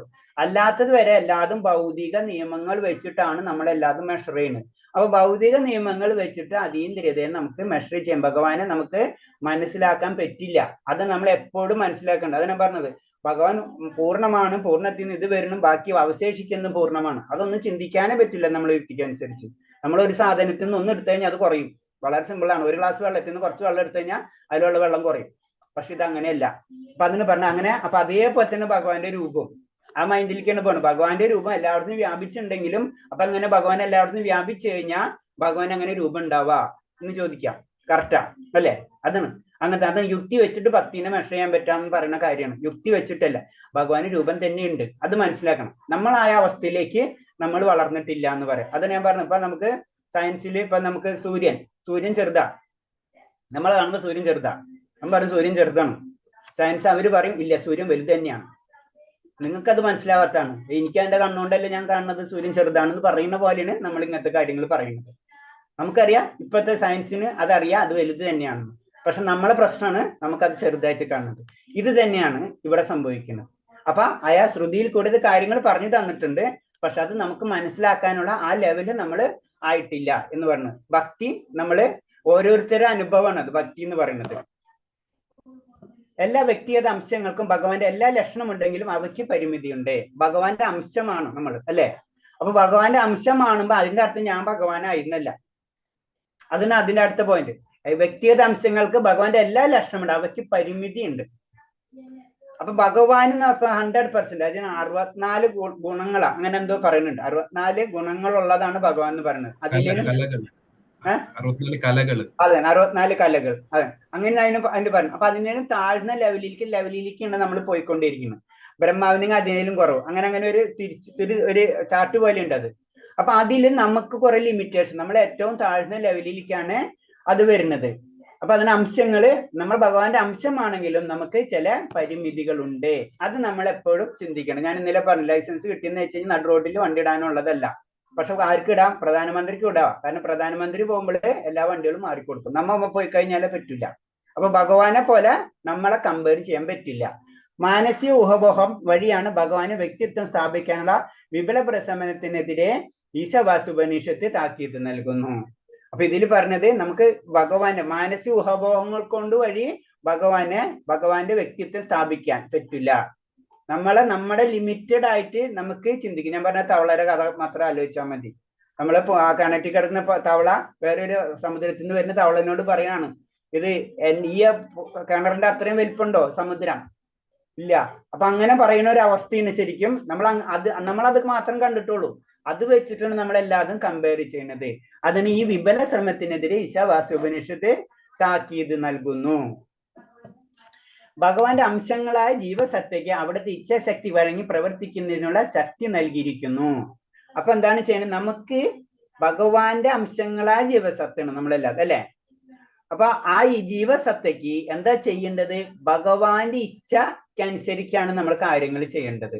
നമ്മളെ ഇഷ്ടത്തിനല്ല നമ്മൾ ചെയ്യേണ്ടത്. അങ്ങനെ ചെയ്തു കഴിഞ്ഞ് നമ്മൾ താഴത്തേക്ക് പോകും. നമ്മൾ ഈ ജന്മം കിട്ടിയിട്ടുള്ള ഭഗവത് സാക്ഷാത്കാരത്തിനാണെന്ന് നമ്മൾ എന്ന് മനസ്സിലാക്കണം. അതിനനുസരിച്ച് നമ്മൾ പ്രവർത്തികൾ തുടങ്ങിയിരിക്കണം. അതാണ് ഇൻഡയറക്റ്റ് ആയിട്ട് അത് പറഞ്ഞു തരുന്നത്. ഈ അംശങ്ങൾ പൂർണ്ണത സേവിക്കുക എന്ന തന്റെ നിയത കർമ്മം വിസ്മരിക്കുമ്പോൾ മായയിലാകപ്പെട്ടതായിത്തീരുന്നു. അപ്പൊ നമ്മുടെ അംശം നമ്മൾ എല്ലാവരും ഈ അംശങ്ങൾ, അതായത് നമ്മൾ ജീവാത്മാക്കള്, അതിന്റെ ലക്ഷ്യം എന്താണ്? ഭഗവാനെ സേവിക്കുക എന്ന നിയതമായ കർമ്മം അത് വിസ്മരിക്കുമ്പോഴാണ് നമ്മൾ മായയിലാകപ്പെട്ടിരിക്കുക എന്ന് പറയുന്നത്. നമുക്കൊരു ചാൻസ് കിട്ടി. ചെറിയ കുട്ടികൾ പുറത്തേക്ക് പോകാൻ വേണ്ടി അവർ വീട്ടിൽ കിടന്ന് ബഹളം ഉണ്ടാക്കി പുറത്ത് പോയി കഴിഞ്ഞാൽ അപ്പൊ നമ്മൾ പറയല്ലേ, ആസ് എ പാരന്റ്സ് നമ്മൾ പറയാം അങ്ങനെ ചെയ്യാൻ പാടില്ല, ഇങ്ങനെ ചെയ്യാൻ പാടില്ലൊക്കെ ആയിരിക്കുമ്പോൾ കുട്ടികൾ പോണത്. അവർ പോയി കഴിഞ്ഞാൽ അവർ ഇഷ്ടത്തിന് അങ്ങനെ ചെയ്യാൻ തുടങ്ങിയാൽ അവർ ഏതെങ്കിലും പ്രശ്നം ചെന്ന് വീഴും. ഇത് തന്നെയാണ് ഇവിടെ സംഭവിക്കുന്നത്. പക്ഷെ ലിമിറ്റഡ് ആയിട്ട്, അതേപോലെ നമ്മൾ പറഞ്ഞ പോലെ അവർ ചെയ്തു പോരണമെങ്കിലോ അവർ വീട്ടിൽ പോയി തിരിച്ചായിട്ട് എത്തും, വളരെ സന്തോഷത്തിൽ നിൽക്കും. തിരിച്ചു പോയി കഴിഞ്ഞാൽ ഇത്. പക്ഷെ എന്താണ്, ഈ ഭൗതിക ലോകത്തിൽ നമ്മൾ വരുന്നതോടുകൂടി നമ്മൾ അന്വേഷിക്കണ സന്തോഷം തന്നെയാണ്. പക്ഷെ എന്താണ്, അത് അവിടെ കിട്ടില്ല. അതാണ് പ്രശ്നം. നമുക്കത് തോന്നല് മാത്രമാണ്. ഞാൻ ഇന്നലെ പറഞ്ഞല്ലേ, കാരണം എന്താ വെച്ചാൽ ഒരു മരുഭൂമിയിൽ വെള്ളം കാണുന്ന പോലെയാണ്. മരുഭൂമിയിൽ വെള്ളം ഇല്ലാതെ നമുക്ക് എല്ലാവർക്കും അറിയാം. പക്ഷെ ആ വെള്ളം കണ്ണുകൊണ്ട് കാണണവര് അല്ലെ, വെള്ളം കാണണം, അപ്പോഴാണ് അവിടേക്ക് പോണത്. അതാണ് ഈ മായ. അത് ശരിക്കും ആ സന്തോഷം ഉണ്ടെന്ന് 100% ഉറപ്പിക്കണം. മരുഭൂമിയിലെ വെള്ളം പോലെ അതെല്ലാവർക്കും അറിയാം മരുഭൂമിയിലെ വെള്ളമില്ലാന്ന്. പക്ഷെ അത് കാണണവര്. അപ്പൊ ആ കണ്ണിനെ അപ്പൊ നമ്മളെ ഊഹാഭാവങ്ങൾ കൊണ്ടൊന്നും ഭഗവാനെ അറിയാൻ നമുക്ക് കഴിയില്ല എന്നാ പറയുന്നത്. എല്ലാ ഭഗവത് ശക്തികളെയും ഗ്രഹിച്ച് ബുദ്ധിയുക്തമായി തന്റെ പ്രയത്നവും കർമ്മശേഷിയും വേണ്ട വിധത്തിൽ പ്രയോജനപ്പെടുത്തുമ്പോൾ ഭാഗശക്തിയ മായുള്ള ബന്ധം കാരണം നഷ്ടപ്പെട്ടായ മൗല്യബോധത്തെ പുനരുജ്ജീവിപ്പിക്കാൻ കഴിയും. അപ്പൊ നമ്മള് എല്ലാ ഭഗവത് ശക്തികളാണെന്ന് ഗ്രഹിച്ചേ. അപ്പൊ ഇതും പറഞ്ഞു, എല്ലാതും ഭഗവാന്റെ ശക്തികളാണെന്ന് ചോദിച്ച് തന്റെ എന്തൊക്കെ ചെയ്യണം? ബുദ്ധി ഉപയോഗിക്കണം, പ്രയത്നിക്കണം, കർമ്മശേഷി, നമുക്ക് കർമ്മം ചെയ്യാനുള്ള ശേഷിയും നമുക്ക് ബുദ്ധി ഉപയോഗിക്കണം. അങ്ങനെ ചെയ്യുമ്പോൾ നമുക്ക് ഏതിനെ, മായാശക്തിയെ നമുക്ക് കൺട്രോൾ ചെയ്യാൻ പറ്റും. അങ്ങനെ നമുക്ക് മൗലികമായിട്ട്, നമ്മുടെ മൗലികമായ ബോധം എന്ന് പറഞ്ഞത് ഭഗവാനായിട്ട് കണക്ട് ചെയ്യുക, അല്ലെങ്കിൽ ആത്മസാക്ഷാത്കാരം ലഭിക്കുക, അതിനെ പുനർജീവിക്കാൻ കഴിയും. അപ്പൊ എന്താണ്, ഇത് ഉള്ളിലുള്ള കാര്യമാണ്. നമ്മളൊക്കെ ഭക്തിയുത സേവനം ഭഗവാൻ നമ്മളിൽ ഉള്ളിലുള്ള കാരണമാണ്. അതാണ് ഭക്തി നമ്മളിൽ ഉള്ളിൽ എപ്പോഴും ഉണ്ടെന്ന് പറഞ്ഞത്. എല്ലാവരിലും ഭക്തി ഉണ്ട്, അതിനൊരു സംശയമില്ല. പക്ഷെ ലെവലുകൾ വ്യത്യാസമായിരിക്കും. ചിലരെ വളരെ ബുദ്ധിമുട്ടായിരിക്കും. അത് നമുക്ക് അല്ലാണ്ട് തന്നെ നമുക്കറിയാം അല്ലെ. നമ്മളെല്ലാവരോടും പറയും നാമം ജപിക്കണം, അല്ലെങ്കിൽ ഭക്തിയുത സേവനങ്ങൾ ചെയ്യണം. ചിലർ ഭയങ്കര ഫാസ്റ്റ് ആയിട്ട് മൂവ് ചെയ്യുന്നുണ്ടാവും, വളരെ ചിലർ സ്ലോ ആയിട്ട് മൂവ് ചെയ്യുന്നുണ്ടാവും. ഇതിന്റെ കാരണം എന്ന് വെച്ച് കഴിഞ്ഞാൽ നമ്മളിലുള്ള മാലിന്യങ്ങൾ, അല്ലെങ്കിൽ പരിശുദ്ധിയില്ലായ്മ, അല്ലെങ്കിൽ മുൻജന്മ കർമ്മങ്ങൾ, ഇതിനൊക്കെ ബന്ധപ്പെടുത്തിയിട്ടായിരിക്കും നമ്മൾ മുന്നിലേക്ക് പോവാം. നമ്മളിപ്പോ സിമ്പിൾ ആയിട്ട് പറയാം, എന്തെല്ലാം രജിസ്ട്രേഷൻസ്, എത്ര പേര് വരുന്നുണ്ട്, എത്ര പേര് നിൽക്കുന്നുണ്ട്, എത്ര പേര് ചെയ്യുന്നുണ്ട്, ലാസ്റ്റ് അതൊക്കെ ഭഗവാൻ ആൾറെഡി ഭഗവതിയിൽ പറഞ്ഞിട്ടുണ്ട് അല്ലെ. അത്ര അപൂർവത്തിൽ അപൂർവം ഭഗവാൻ ആഗ്രഹിക്കുന്നവരുള്ളൂ. ആദ്യത്തിന് അപൂർവത്തിൽ അപൂർവം ഭക്തരമായ ലെവലിലേക്ക് ഉയരുള്ളൂ. അങ്ങനെയൊക്കെ പറഞ്ഞു തരുന്നുണ്ട്. അപ്പൊ അത് കുറ്റമല്ല, അത് അങ്ങനെയൊക്കെ ആയിരിക്കും സംഭവിക്കുക. പക്ഷെ നമുക്ക് അതിന് നമ്മൾ ഒരിക്കലും എന്ത് വിട്ടാലും ഭഗവാനെ വിടരുതെന്ന് പറയാൻ കാര്യം, നമുക്ക് എന്ത് വേണമെങ്കിലും വിടാം, പക്ഷെ ഭഗവാനെ മാത്രം നമ്മൾ വിട്ട് കളയരുത്. നമുക്കിപ്പോ ക്ലാസ് കണ്ടില്ലെങ്കിലും കുഴപ്പമില്ല, പക്ഷെ നമ്മൾ ഭഗവാനെ വിടരുത്. പൂർണ്ണജ്ഞാനം എന്നാൽ ഭഗവാനെ അവിടുത്തെ എല്ലാ സവിശേഷതകളോടെയും അറിയലും അവിടുത്തെ പ്രവർത്തനം കുറിച്ച് അറിയലുമാണ്. അപ്പൊ നമ്മുടെ പൂർണ്ണജ്ഞാനം എന്ന് പറയുമ്പോൾ ഭഗവാൻ എന്താണെന്ന് മനസ്സിലാക്കുകയും ഭഗവാന്റെ പ്രവർത്തനങ്ങളെ അറിയുന്നതിനാണ് പൂർണ്ണജ്ഞാനം എന്ന് പറയുന്നത്.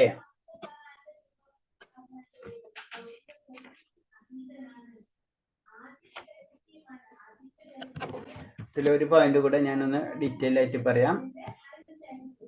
ഇതില് ഭഗവാന്റെ 3 ശക്തികളെ പറ്റി പറഞ്ഞല്ലേ നമ്മൾ, അന്തരംഗ ശക്തി, തടസ്സ ശക്തി, ബഹിരംഗ ശക്തി അല്ലെ. അതില് ഈ ബഹിരംഗ ശക്തി, ഭൗതിക ശക്തിയിൽ തന്നെ ദശലക്ഷക്കണക്കിന് ഉപവിഭാഗങ്ങളുണ്ട് എന്ന് പറയുന്നത്. അപ്പൊ ഒരു വിഭാഗം ദേവന്മാരെ പറ്റി പറയുന്നതാണ്. അതില് വായു, പ്രകാശം, മഴ എന്നിവ പോലുള്ള പ്രതിഭാസങ്ങളെ നിയന്ത്രിക്കുന്നതിനും ഭരിക്കുന്നതിനും ചുമതലപ്പെട്ട ആദി ദേവകൾ പരമപുരുഷന്റെ തടസ്സശക്തി വിഭാഗത്തിൽ പെടുന്നു. അപ്പൊ നമുക്കറിയാം മഴ പെയ്യിപ്പിക്കുന്നതും പ്രകാശം തരുന്നതും ഇതൊക്കെ, അല്ലെങ്കിൽ വായു, ഇതൊക്കെ അതിൻ്റെതായ ദേവതകൾ ഉണ്ട് എന്ന് പറയുന്നത്. അത് പറഞ്ഞപ്പോഴാണ് നമുക്ക് 33 കോടി ദേവതകൾ ഉണ്ടെന്ന് പറയുന്നുണ്ട് അല്ലേ. 33 കോടി ദേവതകൾ എന്നല്ല പറയുന്നത്. അതിന്റെ ചെറിയൊരു ഡിഫറൻസ് എന്ന് പറയുന്നത്, കോടി എന്ന് പറയുമ്പോൾ സംസ്കൃതത്തിൽ 2 തരത്തിൽ മീനിങ് ഉണ്ട്. ഒന്നാമത്തെ കോടി സാധാരണ നമ്മൾ ഉദ്ദേശിക്കുന്ന കോടി, രണ്ടാമത്തെ നമ്മൾ പറയും ഓണക്കോടി കിട്ടി എന്ന് പറയും അല്ലെ. അപ്പൊ കോടിയുടെ മീനിങ് വേറെയാണ്, അത് ഉന്നതമായിട്ടുള്ള ഒരു മീനിങ് ആണ് അതിന് വരുന്നത് അല്ലെ.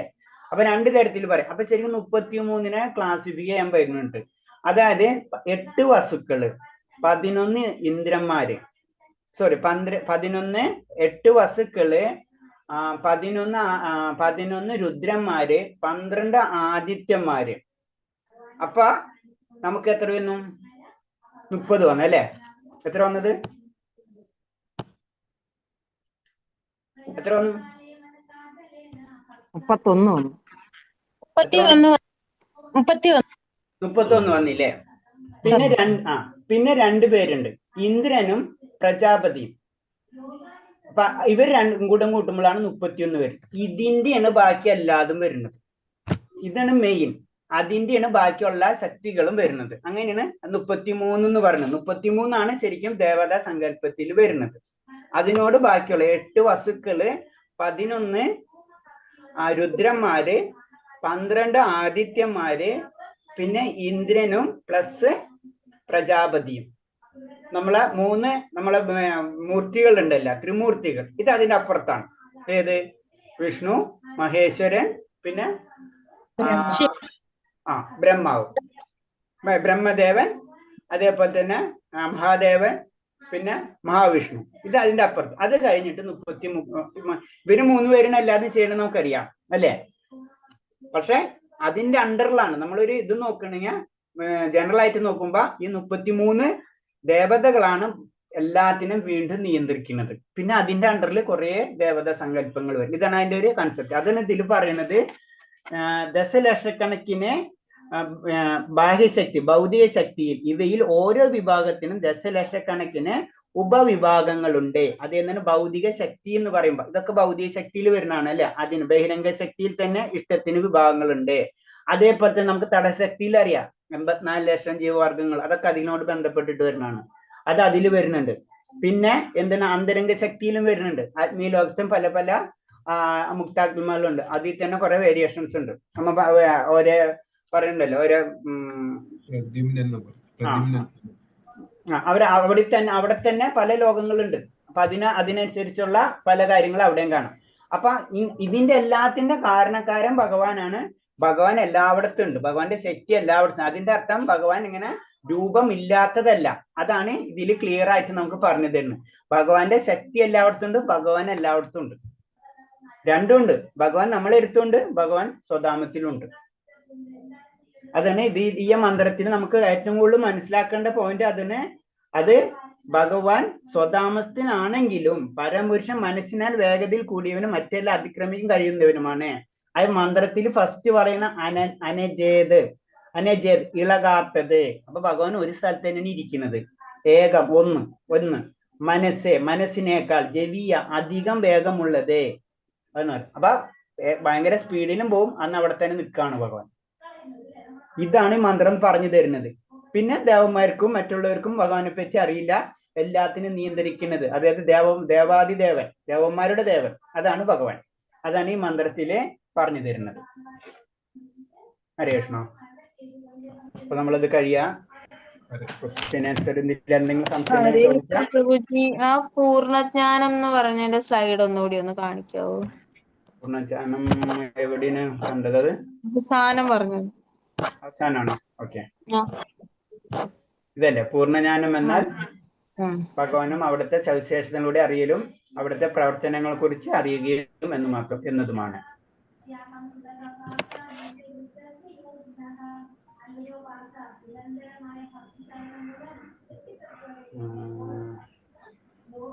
ക്വസ്റ്റ്യൻ ആൻസർ നോക്കാം നമുക്ക്. ക്വസ്റ്റ്യൻ ആൻസർ ഞാൻ ക്വസ്റ്റ്യൻ ഇട്ടുണ്ടായിരുന്നില്ല അല്ലേ? ഞാൻ കുറച്ച് ഇതൊക്കെ ഇട്ടിട്ടുണ്ടായിരുന്നില്ല. നിങ്ങൾ വായിച്ചിരുന്നു അത്? ശിഷ്ടാഷ്ടകമൊക്കെ, വിവർത്തനമൊക്കെ അത് വായിച്ചു നോക്കുമ്പോ നമുക്ക് ശരിക്കും മനസ്സിലാവും. നാലാമത്തെ മന്ത്രത്തിന്റെ ഇട്ടിട്ടുണ്ട്, 5-ാമത്തെ ഇട്ടിട്ടില്ല. 6ഉം 7ഉം ഇട്ടിട്ടുണ്ട്. ഇപ്പൊ നമ്മൾ 4 ഇട്ടിട്ടുണ്ടല്ലോ. 4 ഇട്ടിട്ടുണ്ട്, 5 ഇട്ടിട്ടുണ്ട്, 6ഉം 7ഉം ഉണ്ട്. 6, 7, 5 ഇട്ടില്ല അല്ലേ? ഓക്കെ, 5 ഞാൻ സോറി, ഞാൻ വിട്ടുപോയാണ്. 5 നാളെ ഇടാം. അതുകൂടാതെ മാതാജി അയച്ചിട്ടുണ്ടായിരുന്നില്ല, ശിഷ്ടാഷ്ടക അയച്ചിട്ടുണ്ടായിരുന്നു. ഞാൻ അതിൽ കൂടെ ഒന്ന് അതിന്റെ വിവർത്തനങ്ങൾ ഇട്ടിട്ടുണ്ടായിരുന്നു. വിവർത്തനങ്ങൾ അതെന്തായാലും എല്ലാവരും ഒന്ന് വായിച്ചു നോക്കാം കേട്ടോ. വിവർത്തനം കണ്ടില്ലല്ലോ പ്രഭുജി. ഞാൻ ഇട്ടിട്ടുണ്ട്. നമ്മുടെ ഗ്രൂപ്പിൽ തന്നെ ഇട്ടിട്ടുള്ളത്.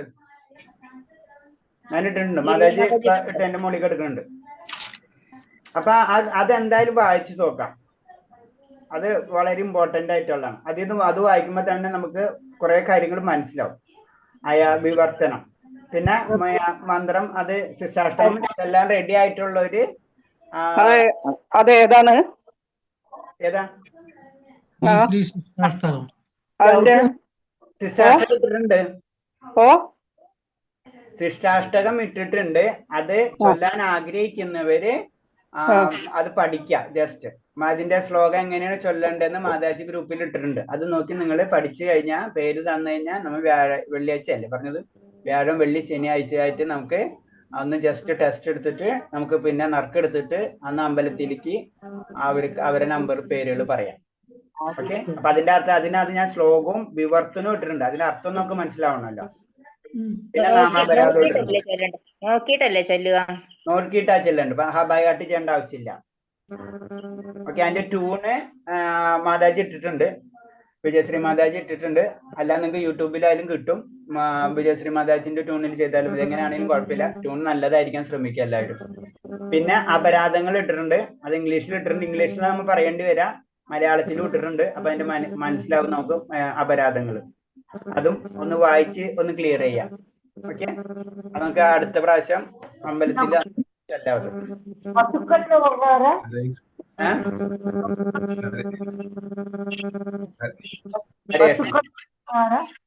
എന്താ കേൾക്കുന്നില്ല? അഷ്ടവസ്തുക്കൾ അല്ലെ? അഷ്ടവസ്തുക്കള് വരുന്നതാണ് ഭൂമി, അഗ്നി, വായു, കാറ്റ്, അന്തരീക്ഷം, ആകാശം, ആദിത്യൻ, ചന്ദ്രൻ, നക്ഷത്രങ്ങൾ. ഇതൊക്കെയാണ് അഷ്ടവസ്തുക്കളിൽ വരുന്നത്. ഓക്കെ. ഈ ആദിത്യൻ രണ്ടിടത്ത് വരുന്നുണ്ടല്ലോ അന്നേരം. എന്താ? ആദിത്യൻ രണ്ടിടത്തും അഷ്ടവസ്തുക്കളിലും ആദിത്യൻ വരുന്നുണ്ട്, അല്ലാതെ ആദിത്യൻ 12 ആദിത്യന്മാരുണ്ടല്ലോ. അതെന്ന് പറഞ്ഞു കഴിഞ്ഞാലേ ചിലതിൽ ചെറിയ ചെറിയ വേരിയേഷൻസ് ഉണ്ടാവും. മെയിനായിട്ട് നമ്മള് ആദിത്യനായിരിക്കില്ല ഈ ആദിത്യൻ, അത് ഇതും തമ്മിൽ വ്യത്യാസം ഉണ്ടാവും. അത് കുറച്ചും കൂടെ നമുക്ക് അത്രയും ഡീറ്റെയിൽ ആയിട്ട് നോക്കിയാൽ അത് മനസ്സിലാവുള്ളൂ. ഇപ്പൊ രുദ്രൻ ഇതിൽ വരുന്നുണ്ട് അല്ലെ, ശിവൻ എന്നുള്ള രീതിയിൽ. ശരിക്കും മഹാദേവൻ പറയോ? ഞാൻ ചെറിയ ചെറിയ വേരിയേഷൻസ് അഷ്ടവസ്തുക്കളിൽ തന്നെ കാണാം. പുരാണങ്ങളിൽ അഷ്ടവസ്തുക്കൾ പലയിടത്തും റെഫർ ചെയ്യുന്നുണ്ട്. അപ്പൊ ചെറിയ ചെറിയ വേരിയേഷൻസ് അതിലും കാണാൻ പറ്റും നമുക്ക്. എല്ലാ പുരാണങ്ങളിലും ഒരേപോലെയല്ല അഷ്ടവസ്തുക്കളെ പറ്റി പറഞ്ഞിട്ടുള്ളത്. ചിലയിടത്ത് ചെറിയ ചെറിയ പേരുകൾ അങ്ങനെ. ജനറൽ ആയിട്ട് പറയുമ്പോൾ ഭൂമി, അഗ്നി, വായു, അന്തരീക്ഷം, ആദിത്യൻ, പിന്നെ ആകാശം, ചന്ദ്രൻ, നക്ഷത്രങ്ങൾ. ചിലയിടത്ത് ധ്രുവ നക്ഷത്രത്തെ പറ്റി പറയുന്നുണ്ട്. ചിലതിൽ ചെറിയ ചെറിയ വേരിയേഷൻസ് ഉണ്ട്. അപ്പൊ ജനറൽ ആയിട്ട് ഒന്ന് മനസ്സിലാക്കിയിരിക്കാന്ന് മാത്രമേ ഉള്ളൂ. അത് ഒന്നുകൂടി പറയണോ? അഗ്നി, വായു, ആകാശം, ആദിത്യൻ അല്ലെങ്കിൽ സൂര്യൻ, ചന്ദ്രൻ, നക്ഷത്രങ്ങൾ. അതന്നെ, സൂര്യൻ, ചന്ദ്രൻ, നക്ഷത്രം. ചിലതിൽ ചെറിയ ചെറിയ വ്യത്യാസങ്ങളുണ്ട് കേട്ടാ. അപ്പൊ നമ്മള് ചില പുരാണങ്ങളിൽ ഇതാണ് പറയുന്നത്, ചില പുരാണങ്ങളിൽ കുറച്ച് വ്യത്യാസപ്പെടുത്തി പറയുന്നുണ്ട്. അതിൽ ധ്രുവ നക്ഷത്രമൊക്കെ പറയുന്നുണ്ട് ചിലതിൽ. അതിന് ചെറിയ ചെറിയ വേരിയേഷൻസ് മാറിപ്പോണുണ്ട്. 7 കിട്ടിയുള്ളൂ, ഒന്നുകൂടി കിട്ടാനുണ്ട്. ഭൂമി, അഗ്നി, വായു, ആകാശം, സൂര്യൻ എഴുതിയില്ല. ശരി. പിന്നെ ഓക്കെ, ശരി. പ്രഭുജി, രുദ്രന്മാർ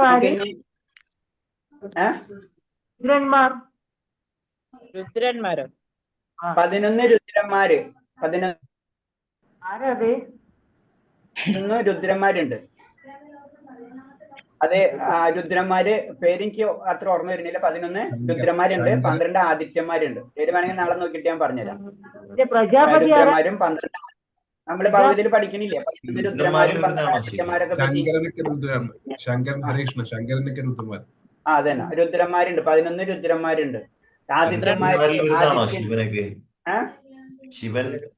ശിവഭഗവാൻ രുദ്രന്മാരിൽ വരുന്നതാണ്. 11 പേരില് ശങ്കരൻ എന്ന് പറയുന്ന രുദ്രൻ, അതായത് നമ്മൾ വിചാരിക്കുന്ന ലെവലല്ല. രുദ്രൻ എന്ന് പറയുമ്പോള് 11 രുദ്രന്മാരിൽ ശങ്കരൻ വരുന്നുണ്ട്. മഹാദേവൻ വേറെ ലെവലാണ്. മനസ്സിലായില്ലേ? അപ്പൊ അങ്ങനെ അത് മനസ്സിലാക്കണം. അപ്പൊ ആദിത്യൻ നമ്മളെ കാണുമ്പോ ഒരു സൂര്യനേ ഉള്ളൂ, പക്ഷെ 12 ആദിത്യന്മാരെ പറ്റിയാണ് പറയുന്നത്. കപാലി, പിങ്കള, ഭീമ, വിരൂപാക്ഷ, വിലോഹിത, ശാക്ത. 12 ആദിത്യന്മാരുണ്ട്, 11 രുദ്രന്മാരുണ്ട്, 8 വസുക്കളുണ്ട്, പിന്നെ ഇന്ദ്രനുണ്ട്, പിന്നെ പ്രജാപതി ഉണ്ട്. അങ്ങനെ പ്രജാപതി. അത് ചില സ്ഥലത്ത് ചെറിയ ചെറിയ വേരിയേഷൻസ് പുരാണങ്ങൾ അവിടെ ഇവിടെ ഒക്കെ നമ്മള് ഒരെണ്ണത്തിൽ നിന്നുള്ളതല്ല, ചിലയിടത്ത് പ്രജാപതിക്ക് വരെ വേറെ എന്തെങ്കിലും ആയിരിക്കും. ചിലപ്പോൾ അഷ്ടവസുക്കളിൽ തന്നെ ചെറിയ ചെറിയ വേരിയേഷൻസ് കാണാറുണ്ട്. അപ്പൊ നമ്മൾ അതിന്റെ ഒരു ജനറൽ ഐഡിയ ഉണ്ടാക്കി എടുത്താൽ മതി, ഇങ്ങനെ ഉണ്ട് എന്ന് മനസ്സിലാക്കാം. ഹരേകൃഷ്ണ. പ്രജാപതി എന്ന് പറഞ്ഞ കൺസെപ്റ്റ് എങ്ങനെയാണ്? പ്രജാപതി സൃഷ്ടിയിലെ എല്ലാത്തിനും കൺട്രോള്, അതാണ് പ്രജാപതിയിൽ വരുന്നത്. ബ്രഹ്മാവ് എന്ന് വേണമെങ്കിൽ പറയാം, പക്ഷെ ബ്രഹ്മാവിന്റെ പുത്രനായിട്ടാണ് പ്രജാപതി വരുന്നത്. അപ്പൊ ബ്രഹ്മാവ് എന്ന് പറയുമ്പോൾ ശരിക്കും ഇതിന് 3ന്റെ അപ്പുറത്താണ് സൃഷ്ടി, സ്ഥിതി, സംഹാരം. അവിടെ നിന്നാണ്, അതിന്റെ താഴെയുള്ളതാണ് ഈ ബാക്കിയുള്ള എല്ലാ ദേവതകളും. ഇല്ല, ആകാശവും അന്തരീക്ഷവും രണ്ടും ഒന്നാണോ അതോ രണ്ടാണോ? രണ്ടാണ്. അതിന് പറഞ്ഞു, ചിലയിടത്ത് ചില പുരാണങ്ങളിൽ അന്തരീക്ഷം മാത്രമേ ഉണ്ടാവുള്ളൂ, ചിലയിടത്ത് ആകാശം എന്ന് കാണാം. അപ്പൊ നമ്മള് ഏകദേശം ഒന്ന് മനസ്സിലാക്കാന്ന് മാത്രമേ ഉള്ളൂ. നമ്മള് പലയിടത്തും പല രീതിയിൽ ചെറിയ ചെറിയ വേരിയേഷൻസ്, മെയിൻ ആയിട്ടുള്ളതിൽ 1-2 എണ്ണൊക്കെ അങ്ങോട്ടും ഇങ്ങോട്ടൊക്കെ വേരിയേഷൻ കാണാറുണ്ട്. സ്പേസ് അതാണ് അന്തരീക്ഷം. നമ്മുടെ ബോഡിയുടെ അകത്തും ഉണ്ട് സ്പേസ്. അതെ, ബോഡിയുടെ അകത്തും സ്പേസ് ഉണ്ട്. ആ സ്പേസിനെ പറ്റി അന്വേഷിച്ച് നടന്നാൽ നമുക്ക് അതും ഒരു പിടുത്തം കിട്ടില്ല. എന്താ സ്പേസ്? സ്പേസിനെ ഡിഫൈൻ ചെയ്യാൻ പറഞ്ഞു കഴിഞ്ഞാൽ അത് അതിനേം വലിയ കോംപ്ലിക്കേറ്റഡ് ആവും. ഹരേ കൃഷ്ണ പ്രഭുജി, ഈ ശിക്ഷാഷ്ടകം ചൊല്ലണത് എത്ര നേരം എടുക്കും എന്നൊക്കെ ചോദിക്കണം ചിലവർക്ക് ഡൗട്ട്. എത്ര സമയം എടുക്കും? ശിഷ്ടാഷ്ടകം സാധാരണ നമ്മൾ നോർമൽ ട്യൂണില് ചെയ്തു പോയി കഴിഞ്ഞാൽ അത്ര, അപ്പൊ അത് വളരെ ഇതാക്കണ്ട. അത് എന്തായാലും കുഴപ്പമില്ല. അമ്പലത്തിൽ ഇപ്പൊ 2-3 മിനിറ്റ് കൂടിയാലും കുഴപ്പമുള്ളല്ലോ. നമ്മൾ ചിലർക്ക് ഇത്തിരി സ്പീഡിൽ ചൊല്ലും, ചിലർ അങ്ങനെയല്ല ഉദ്ദേശിച്ച പ്രഭുജി. 4:30 മണിക്ക് നമുക്കിപ്പോ അവിടെ ചൊല്ലണം എന്ന് പറഞ്ഞല്ലോ. അപ്പൊ 4:30 മണിക്ക് നമ്മളത് ഓൺ ചെയ്ത് കഴിഞ്ഞാൽ എത്ര സമയം നേരം വൈകുമോ എന്നാണ് ചോദിക്കുന്നത്. ഒരുപാട് വൈകുമോ? അത് വൈകും. കാരണം എന്ന് വെച്ച് കഴിഞ്ഞാൽ 4:30ക്ക് ബാക്കിയുള്ള കുറെ ചടങ്ങുകളുണ്ട് അമ്പലത്തില്. അപ്പൊ അതൊക്കെ ചെയ്ത് അതിന്റെ ഇടയ്ക്കായിരിക്കും ഇത് വരുന്നത്.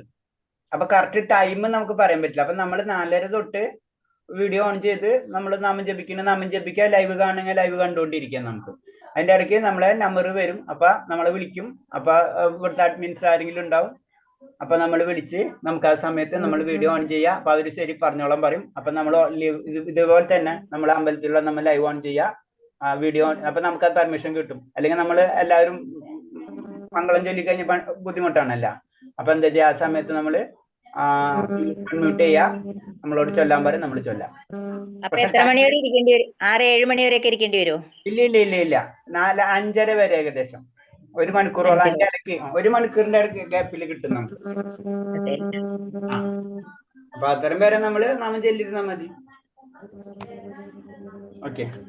അല്ലെങ്കിൽ ലൈവ് കാണണം. ഭഗവാന്റെ ലൈവ് അല്ലേ കാണുന്നത് കംപ്ലീറ്റ്. അതുകൊണ്ടല്ല, നമുക്ക് ഇപ്പൊ ഞാൻ ചൊല്ലണമെന്ന് വിചാരിക്കുന്നുണ്ട്. പക്ഷെ ഇവിടെ എനിക്ക് ഒരു 5:30 കഴിഞ്ഞാൽ പിന്നെ എനിക്ക് ഇവിടെ മോൾക്ക് ജോലിക്ക് പോകേണ്ടതാ. അപ്പൊ ഇവിടെ പ്രശ്നങ്ങൾ, ജോലികളും കാര്യങ്ങളും ഉണ്ട്. അതുവരെ അത് കാരണം കൊണ്ടാണ് 2-3 പേരെ വെക്കുന്നത്. കാരണം പലർക്കും പല ഇഷ്യൂസ് വരും. അപ്പൊ പിന്നെ നമുക്ക് അത് പറ്റില്ലല്ലോ. അപ്പൊ അവർക്ക് ആരെങ്കിലും ഇഷ്യൂ വന്നാൽ അവർ ക്ലോസ് ആയിട്ട് വേറെ ആളെ വിളിക്കും നമ്മള്. മനസ്സിലായി? അതന്നെ 2-3 പേരെ വേണമെന്ന് പറയുന്നത്. മനുഷ്യന്റെ ചില സമയത്ത് നെറ്റ് ഉണ്ടാവില്ല, ചിലപ്പോൾ മഴ ആയിരിക്കും, കറണ്ട് ഉണ്ടാവില്ല, അങ്ങനെ പല ഇഷ്യൂസ് വരുമല്ല. അത് മനുഷ്യൻ സംഭവിക്കാവുന്നതല്ലേ. അപ്പൊ നമുക്ക് ഭാഗ്യം ഉണ്ടെങ്കിൽ നമുക്ക് അത് ഭഗവാന് വിട്ടുകൊടുക്കുക. അത് എല്ലാം ആഗ്രഹമുണ്ട്, പക്ഷെ ഇങ്ങനെ ചില പ്രശ്നങ്ങളുണ്ട്. നമ്മള് പ്രശ്നം നമ്മൾ വിടാം, നമ്മൾ ചെല്ലാൻ ശ്രമിക്കുക. പ്രശ്നം ഭഗവാൻ ഏറ്റെടുത്തോളൂ. അതല്ലേ ദ്രൗപദി ചെയ്തത് അല്ലെ? കൂടുതൽ പ്രശ്നം എല്ലാം ഭഗവാനാണ്ട് വിട്ടുകൊടുത്തു. പിന്നെ ഭഗവാനാണ് എല്ലാം ചെയ്യുന്നത്. പിന്നെ നമ്മൾ ചെയ്യേണ്ടത് ഇതാണ് നമ്മുടെ കുഴപ്പം. നമ്മൾ തന്നെ ശ്രമിക്കാൻ നോക്കും. ഭഗവാൻ അതിന് പറഞ്ഞത് കൈ പിടിച്ചിട്ട്, ഒരു കൈ പിടിച്ചിട്ടാണ് ദ്രൗപദി ഭഗവാൻ വിളിക്കുന്നത്. അപ്പൊ ഭഗവാൻ വന്നില്ല. 2 കൈ വിട്ടപ്പോ ഭഗവാൻ വന്നു.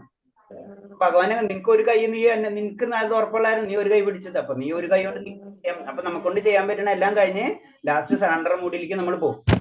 അതാണ് ഭക്തിയിലെ നമ്മളെ ലെവൽ എന്ന് പറഞ്ഞത്. അതേവരെ നമ്മൾ രണ്ടിന്റെ ഇടയിൽ ഇങ്ങനെ ആയി ലാസ്റ്റിന് ഫൈനലിലേക്ക് നമ്മൾ എത്തുന്നത്. ഓക്കെ, നമുക്ക് നാലാമത്തെ മന്ത്രത്തിന്റെ ആൻസർ കിടക്കാം. മന്ത്രം 4 വിശദമാക്കുക. ഒന്നാമത്തെ ചോദ്യം. അതിന്റെ ആൻസർ എന്താ? സ്വഭാവമെങ്കിലും പരമപുരുഷൻ മനുഷ്യനേക്കാൾ വേഗത കൂടിയവനും മറ്റെല്ലാവരും ആക്രമിക്കാൻ കഴിയുന്നവനുമാണ്. ശക്തിമാന്മാരായ ദേവന്മാർക്കും അദ്ദേഹം പ്രാപ്യൻ തന്നെ. ഒരിടത്ത് സ്ഥിതനെങ്കിലും കാറ്റിന്റെയും മഴയുടെയും മറ്റും അധിദേവതയെ നിയന്ത്രിക്കുന്നു.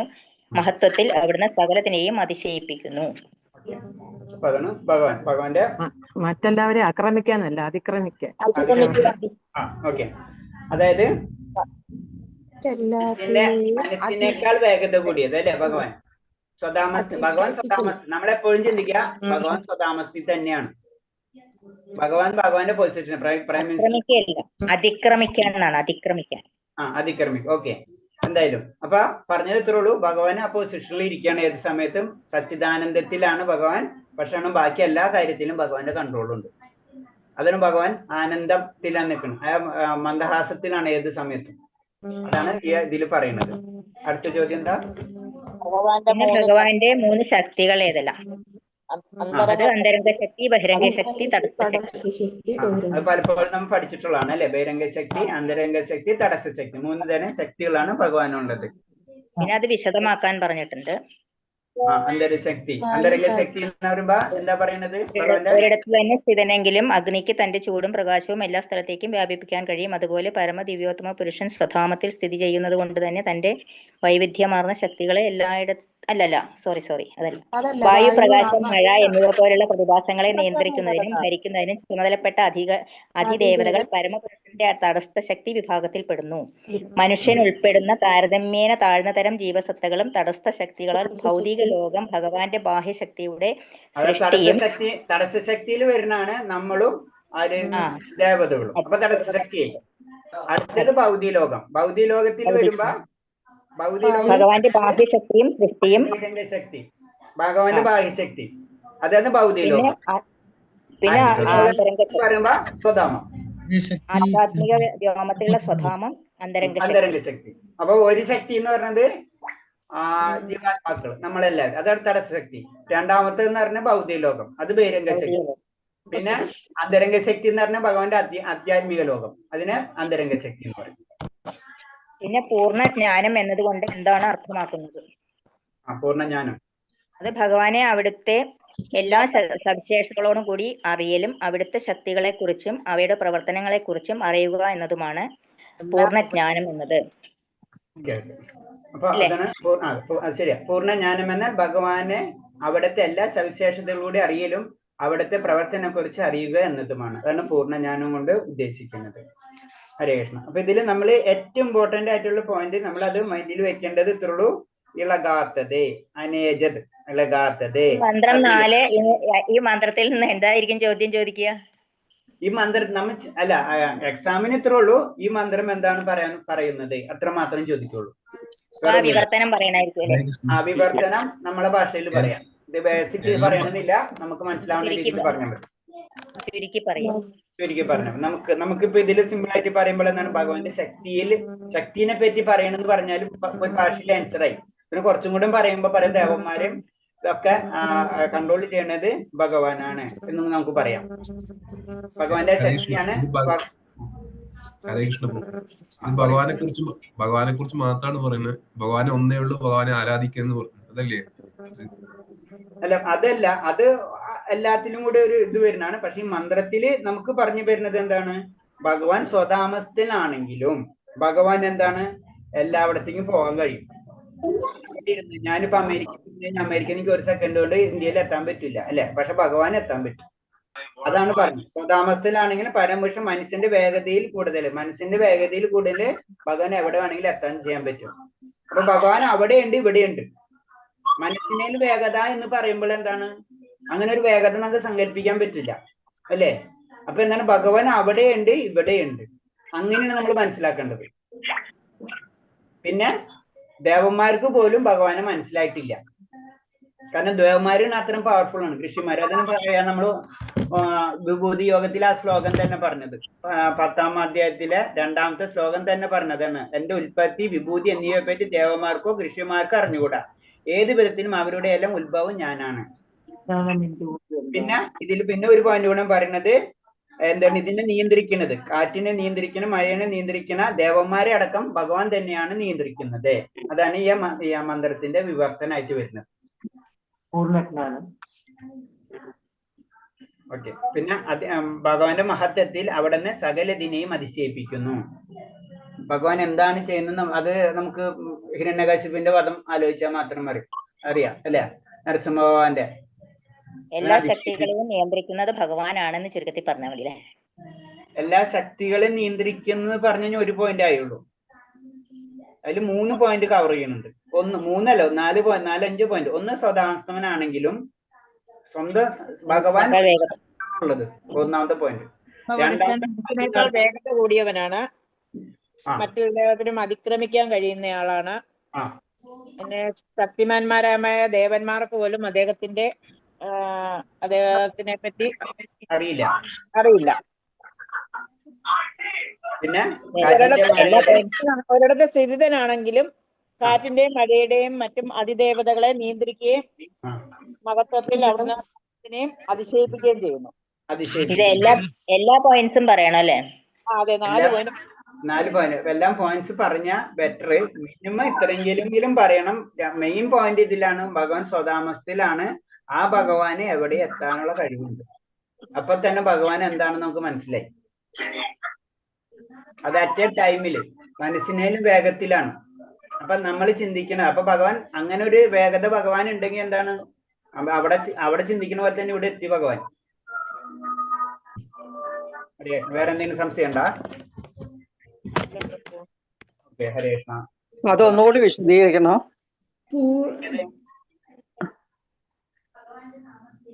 ഏത് വിശദീകരിക്കണം മാതാജി? എന്താ പറഞ്ഞത്? ഞാൻ 2 പോയിന്റ് കിട്ടിയുള്ളൂ. 4 പോയിന്റ് ഇല്ലേ? അത് തന്നെയാണ് വിവർത്തനത്തിൽ ക്ലിയർ ആയിട്ടുണ്ട്. ഒന്ന് സ്വതാസ്തനാണെങ്കിലും പരമപുരുഷന്റെ മനസ്സിനേക്കാൾ വേഗത കൂടിയവനാണ്. കാരണം എന്താ വെച്ചാൽ മനസ്സിന് ഏറ്റവും വേഗത കൂടിയത് അല്ലെ? നമ്മൾ ചിന്തിക്കുന്നതിൽ മനസ്സിനെ കൂടുതൽ വേഗതയുള്ള ഒരു വസ്തു ഇല്ല. അതിനാണ് ഭഗവാൻ. പിന്നെ എന്താണ്, മറ്റെല്ലാവരും അതിക്രമിക്കാൻ കഴിയുന്നവൻ. കാരണം എല്ലാവരും ശക്തിയുടെ അപ്പുറത്താണ് ഭഗവാൻ. ായ ദേവന്മാർക്ക് പോലും അദ്ദേഹത്തെ ലഭിക്കില്ല, അപ്രാപ്യനാണ്. ഒരിടത്ത് ഭഗവാൻ സ്വതാമസ്ഥത്തിലാണെങ്കിലും അവിടെ നിന്നിട്ട് കാറ്റിന്റെ ആദി ദേവതകളെ, ദേവന്മാരെ ഒക്കെ നിയന്ത്രിക്കാന് ഭഗവാന് സ്വതാമത്തിൽ തന്നെ ഇരുന്നിട്ട് കഴിയും. മഹത്വത്തിൽ അവിടുന്ന് സകലതിനെയും അതിശയിപ്പിക്കുന്നു. ഇപ്പൊ ഭഗവാന്റെ മഹത്വം എന്ന് പറഞ്ഞത് നമ്മൾ ഉദ്ദേശിക്കുന്നതല്ല, നമുക്ക് ചിന്തിക്കുന്നതിന് അപ്പുറത്താണ് ഭഗവാന്റെ മഹത്വം എന്നാണ് ഈ മന്ത്രത്തിൽ കൂടി നമുക്ക് പറഞ്ഞു തരുന്നത്. ശരി ശരി, ക്ലിയർ ആയില്ലേ? ക്ലിയർ ആയി. നമുക്ക് നിർത്താം. വേറെ എന്തെങ്കിലും സംശയം ഇല്ല? ആർക്കും ഇല്ലല്ലോ? വേറെ ഒന്നും ഇല്ലല്ലോ? പിന്നെ നാളെ 5-ാമത്തെ മന്ത്രം നാമം ജപിക്കണം കേട്ടോ എല്ലാവരും. ഹരേ കൃഷ്ണ. 5 ഇതിലിട്ടിട്ടില്ല കേട്ടോ പ്രഭുജി. 5 നാളെ ഇടാം. ഇപ്പൊ തന്നെ ഇടാൻ മറക്കൂല. ഓക്കെ, ശരി. പഞ്ചകൽപരൂപച്ച കൃപാസന്ധ്യാപച്ച പതിനാം പാവനേഭ്യ വൈഷ്ണവേഭ്യ നമോ അനന്തകോടി വൈഷ്ണവഭക്തർക്ക് ജപാദിക്ക് ഗുരുദേവിക്ക് പ്രണാമം. നാമം